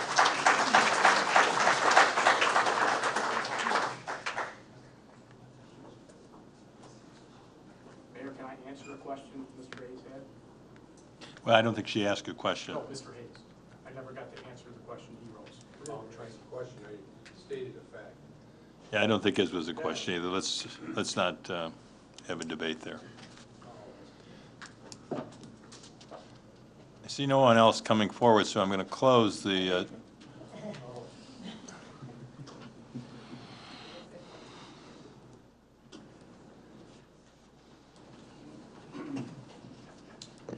Hello, Jeff Daniel. I live on Daniel Court in Allen Park.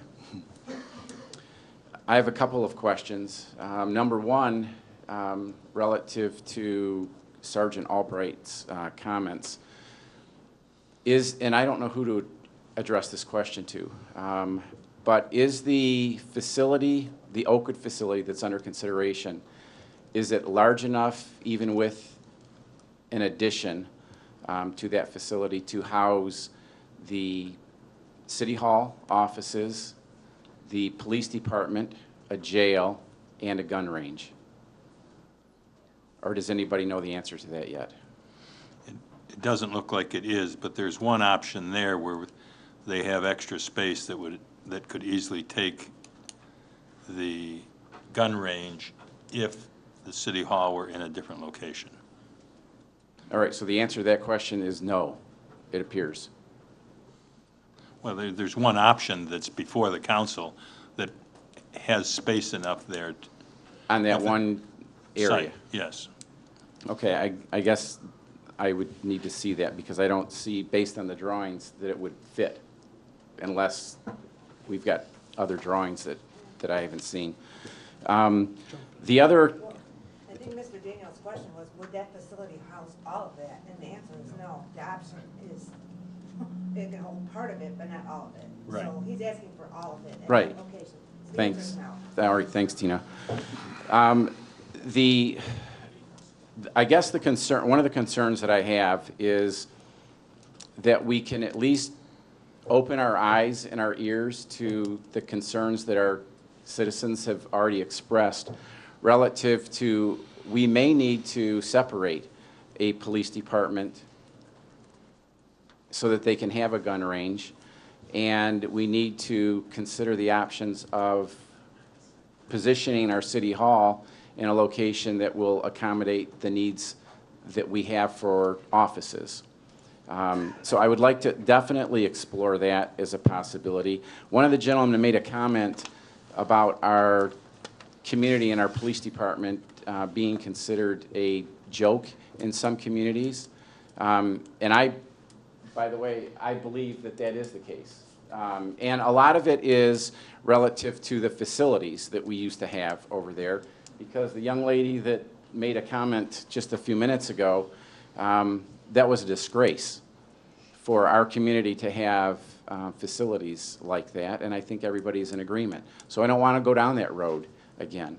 I would love to see, if we can afford it, a police department that is state-of-the-art. And why do I say that? For a couple of reasons. Number one, I believe it's going to attract and draw new officers to our area. Believe it or not, when you have a state-of-the-art facility, that word spreads to other officers that are looking for a community that they want to come and serve. Our officers don't have to live here in Allen Park.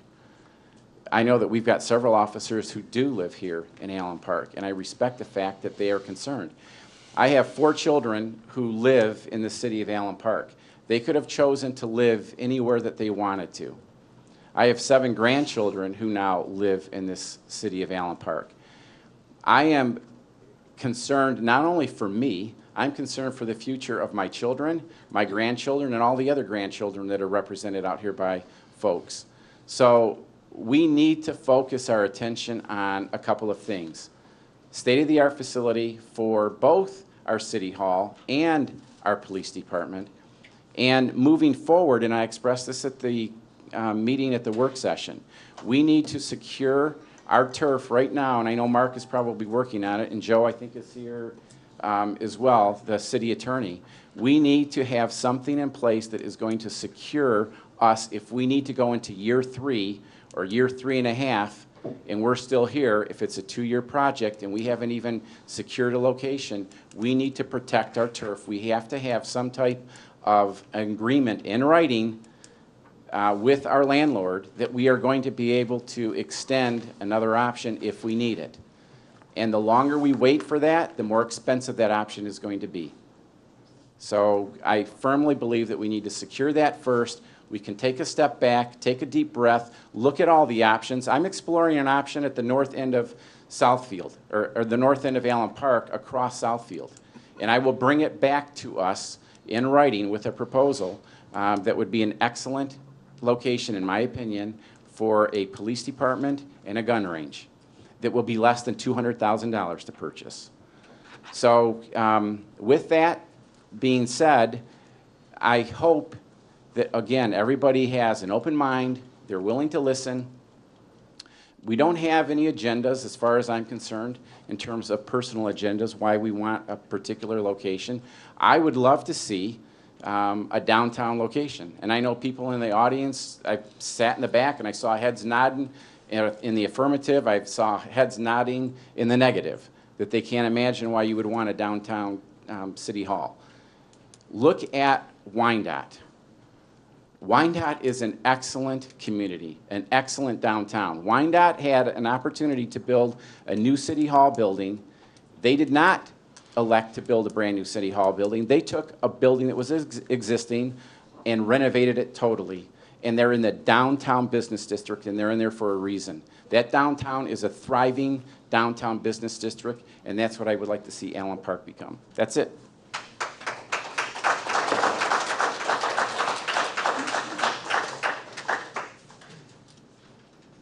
Are there any other citizens? All right, I'm going to close that part of the town hall meeting and come back to the council for comments or questions by council. And at the beginning, they expressed the Mayor Pro Tem McLeod and Councilman Cisco said that they thought there were some remarks that needed corrections. I'll start with the Mayor Pro Tem. Well, I just I pointed out to Mark there was the address was wrong. It needed to be millage rather than mileage. I can type that address a number of times, and I inverted it. And mileage and millage, I don't know what I was thinking. So Okay. It was early this morning. Taxi Yeah, that's right. It was 2 o'clock this morning. So. Was there anything else? No, that was Okay. Mr. Cisco. Yeah, and I'd like to say this, I'd like to look through this again before it gets posted, and if any of us maybe on the council have things that we know that might be a little bit off or whatever, that we could text, Mark, we could text you or email you and let you know before it gets posted. Yeah, please do that. Tomorrow. Oh, okay. I just wanted to know. Tomorrow. Thanks. There was And I have a question about this on the back of page 3, where it says potential funding sources. And I had mentioned this at the work session when we were talking about acreage for parcel A, parcel B, parcel C. And I want to say that parcel A says 2 acres, parcel B says 3, and the leftover is 1. The way I, What page are you on? the back of page Potential 3. funding sources. Thank you. So it was my understanding, and maybe it's been updated, and I just don't know, that we were selling the front 2 acres for $1 million, the next 2.5 acres were gonna be 800,000, and then there would be 2.5 acres left over to make a total of 7. That was always my understanding.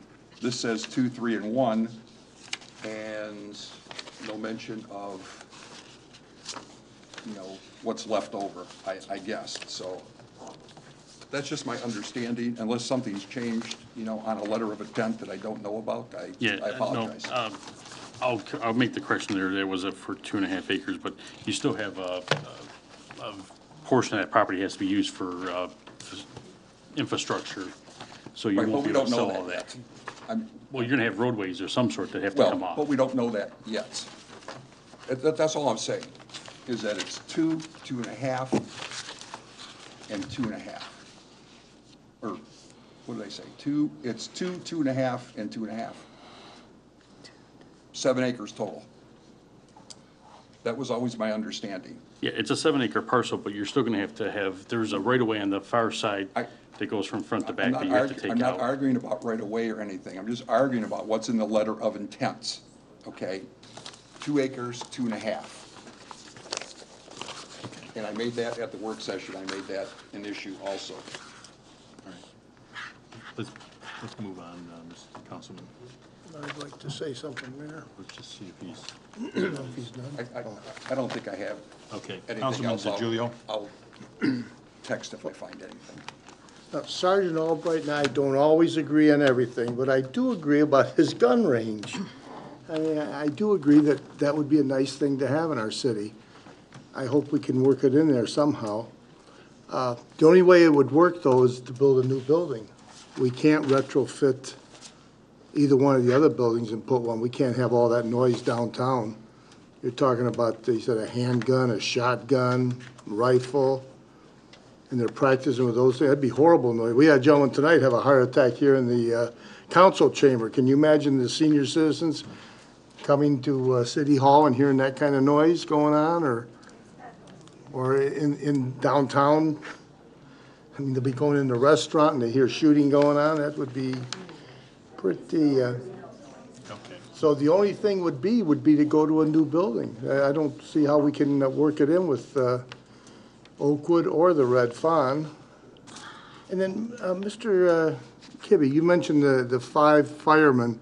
We have a SAFER grant now. What happens when the SAFER grant money disappears? And I think you said 2017? Yeah, if that, once that grant expires, that funding has to be either absorbed into the general fund for 2017, 18, or you'll have to make a decision on what to do with those 6 firefighters. So if that happens with the general fund, then we can't use that money for a new city hall, correct? I mean, we're gonna pay for 5 firefighters for 2 years, is that correct? So it has to come out of the general Yeah, fund. they have to absorb it into the general fund, or again, make a decision on what to do with them. So do we have the money to have a new city hall? Police department, do we have money for that? When our SAFER grant's gonna disappear for the firemen?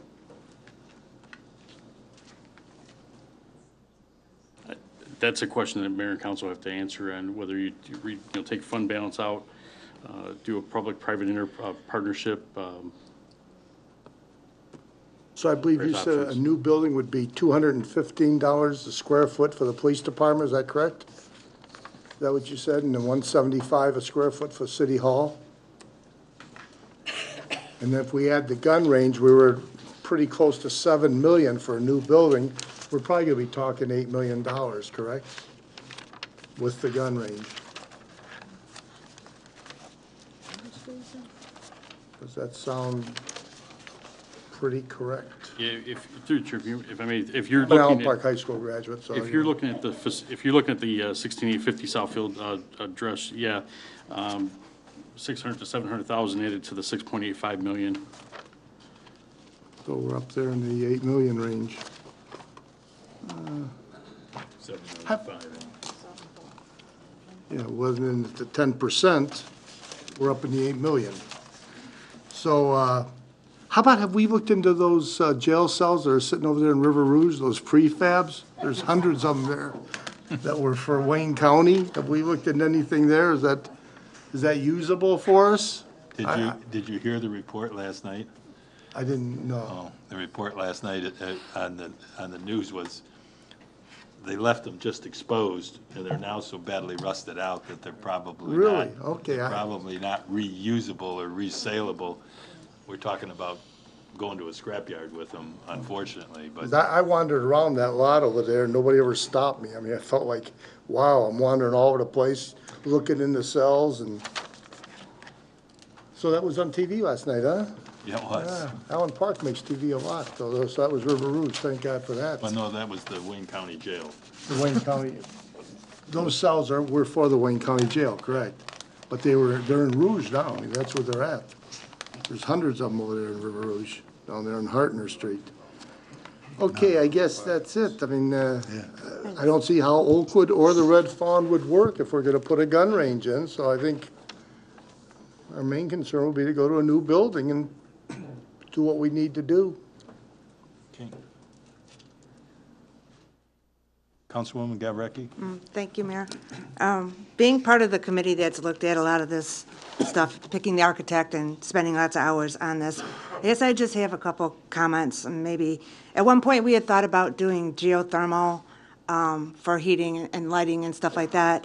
And with the facility connected to, say, the Oakwood property, would we be able to even reap bigger benefits doing geothermal with the community center, the court, and City Hall offices all in that location? Maybe we just need to consider that as a cost savings measure too. There's been talk of splitting City Hall and the police, putting one at Red Fawn and one at the Oakwood property. I just want to know, they're both in the DDA district, and I do welcome the business to be down in the downtown area, but what are the tax dollars that we would be taking away from the DDA if we took two buildings instead of one? We need to look at that as well going forward. And also, I guess I need to know about the shift training Sergeant Albright. You said that the shift training would be done on their shift. So is that during their working hours? Do we eliminate some people off of the road for them to come in and be trained? If you could clarify that for me. Yeah, no, the nice thing about having an indoor range is, again, we can have 24-hour training on the shift level. As you know, we're always available, whether they're eating lunch, whether they're making a report, whether they're in their car. It's no difference if they're in the range, the radio's on, their uniform's on. If a call comes out, they jump in the car and they're off to the call within minutes. Okay. All right, and so that is eliminating much of the overtime. The other thing that, to answer your question further, is when we train once a year at the Taylor range, it is with all the weapon systems, and we have to qualify on those. All right, so it takes time away from the other tactical training that we can do. If we can qualify on the shift level with no overtime involved, it allows us to then get into that very, very important tactical training that we can do, because we're not wasting our time just qualifying. We can do that on the shift level. I just wanted to make sure they would be on the shift, Yes. not overtime involved. Correct. Okay, Thank you. Thank you for that clarification. And, I don't know, I think that's all I had right now. Thank you. Councilman Rock?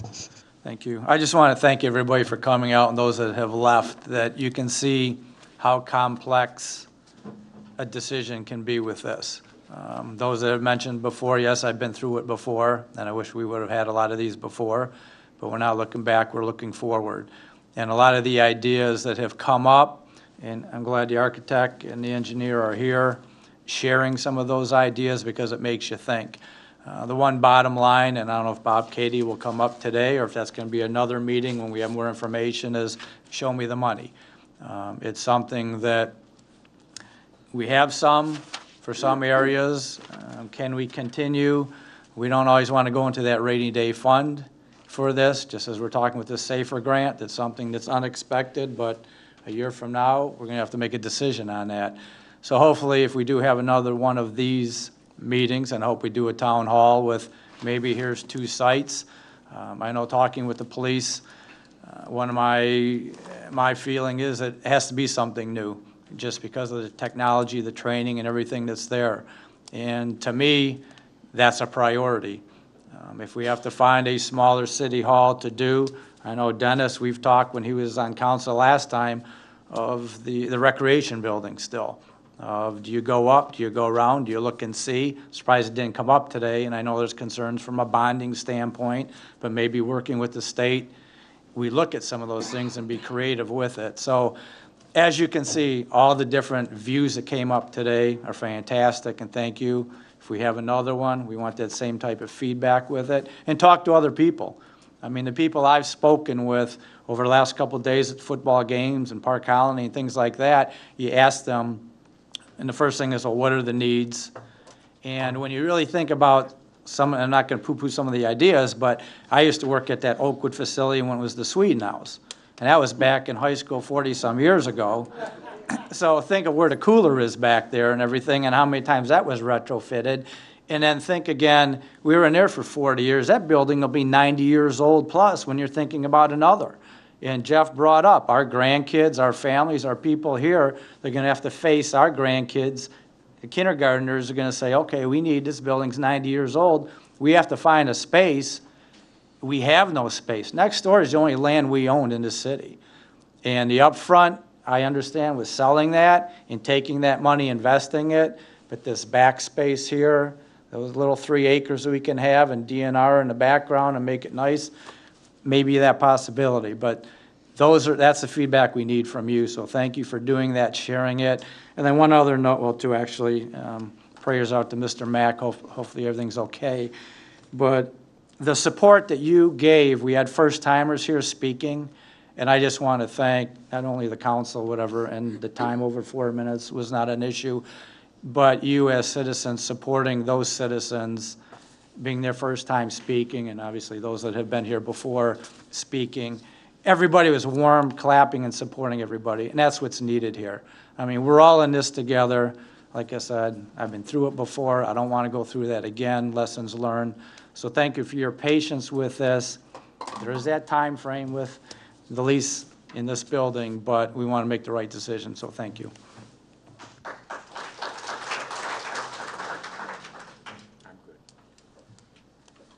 Mayor Pro Tem? Yes, as I mentioned at the last council meeting when they had the work session, I was out of town, but I got all the material and I went over it, and I had questions on the various options. And as this has progressed and there's been more input from the citizens and we look around, I think it is imperative that we allow the Municipal Complex Committee to reconvene and let its 3 members go over all the material they have, review any of the questions and concerns that have now come up, reassess where they want to go, ask for additional information, because while multiple input is very valuable, I'm always struck by that old adage that a camel is a horse created by a committee. And you can have far too much input, so that at some point you have that paralysis by analysis. You are just so inundated. So I think it's imperative to let the Municipal Complex Committee get back together, go over everything that's been said here and communicated, the feelings, the opinions, and the facts. Let them ask more questions, gather the information, and then let them come up with some options that they feel are viable for this city and this community, and bring that to the council. The entire council does not have to become a part of their decision-making. That's their job. But very much appreciated. everyone coming out, and as Kevin indicated, it was very, very nice to see new faces, hear new voices, and see some very different perspectives. Thank you all.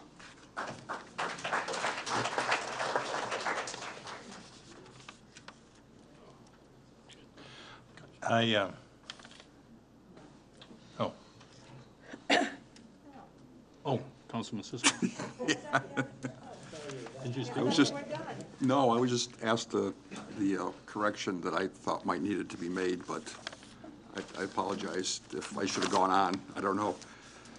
I just want to, I'm really kind of struck by what happened tonight with Mr. McAdoo. Bothers me.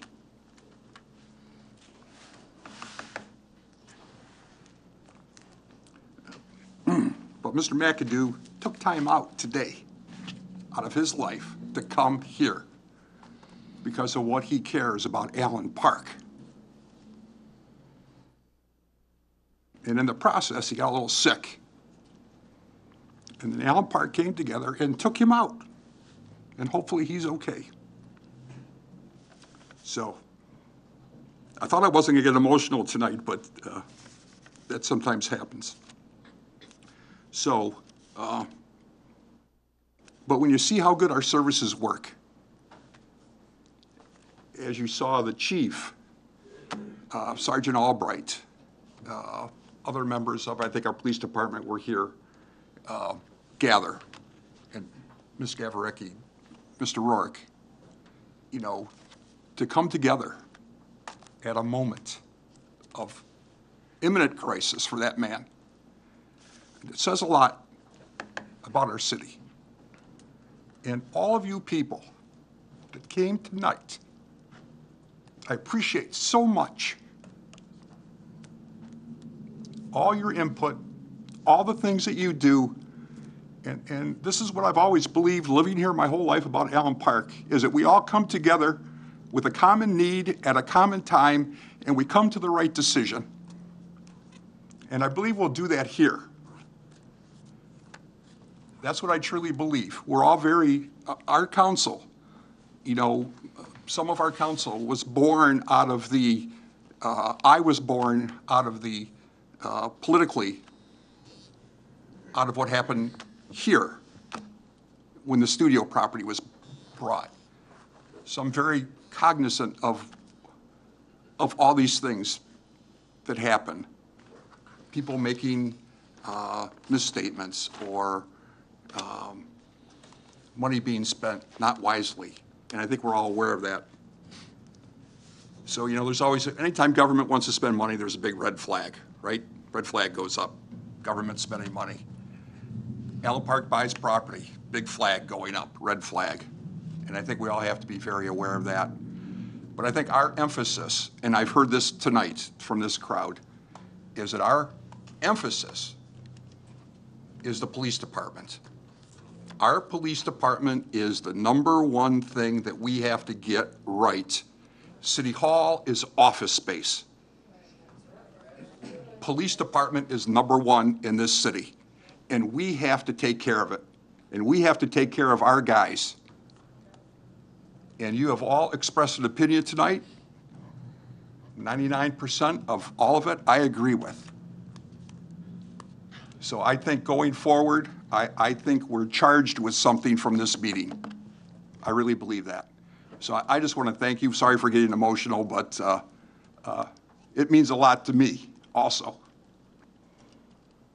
So thank you all for coming tonight.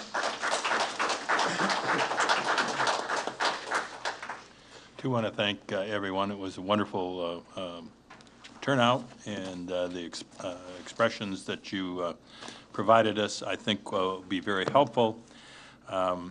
After listening to what my Mayor Pro Tem said, she probably isn't going to agree with what I'm going to suggest to the council. But the city administrator and I had a rather extended meeting with Mr. Reckney, who is the managing partner for the Time Equities people, and he's most interested in discussing the extension of leases, but put the onus on us to do something. And I would like to ask the council to come to a special meeting next week to discuss the lease. But I think also we should discuss some terms. We have those letters of intent in front of us. We haven't really responded. And I think it does involve the whole council. And the question I think the council should think about between now and then, we don't have any appraisals that I know of for any of the parcels that are before us. And we said, you know, we don't want to make the mistake that our predecessors have made. And one of the problems they had was they picked the wrong appraisal. Depending on what court you're in, I guess, is what appraisal you're going to use. But I would like to have that meeting because we really do have to discuss the lease. And then the other part is the council's pleasure as to what they want to do on the letters of intent. I don't have any problem with going back to committee for all of the other parts of what has to be done here, but I think the whole council has to weigh in on that. I guess I'm just looking a little dumbfounded because I thought we had gotten an appraisal on the property next door. Somebody was working on the appraisal for next door. I guess I'm. Well, I don't know. If it is, I thought there was originally, but maybe I'm just. Thank you.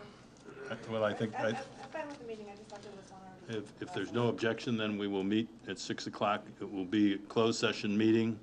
We will have a special meeting afterward if the council wants to come out, because if we were going to act on the lease or anything else, we'd have to be in open session to act on that. Mayor, is that the day after Labor Day? Yes. I don't know if anybody's got any problems with that. I'm good with that if everybody else is. So, all right. I'll take a motion to adjourn the town hall meeting.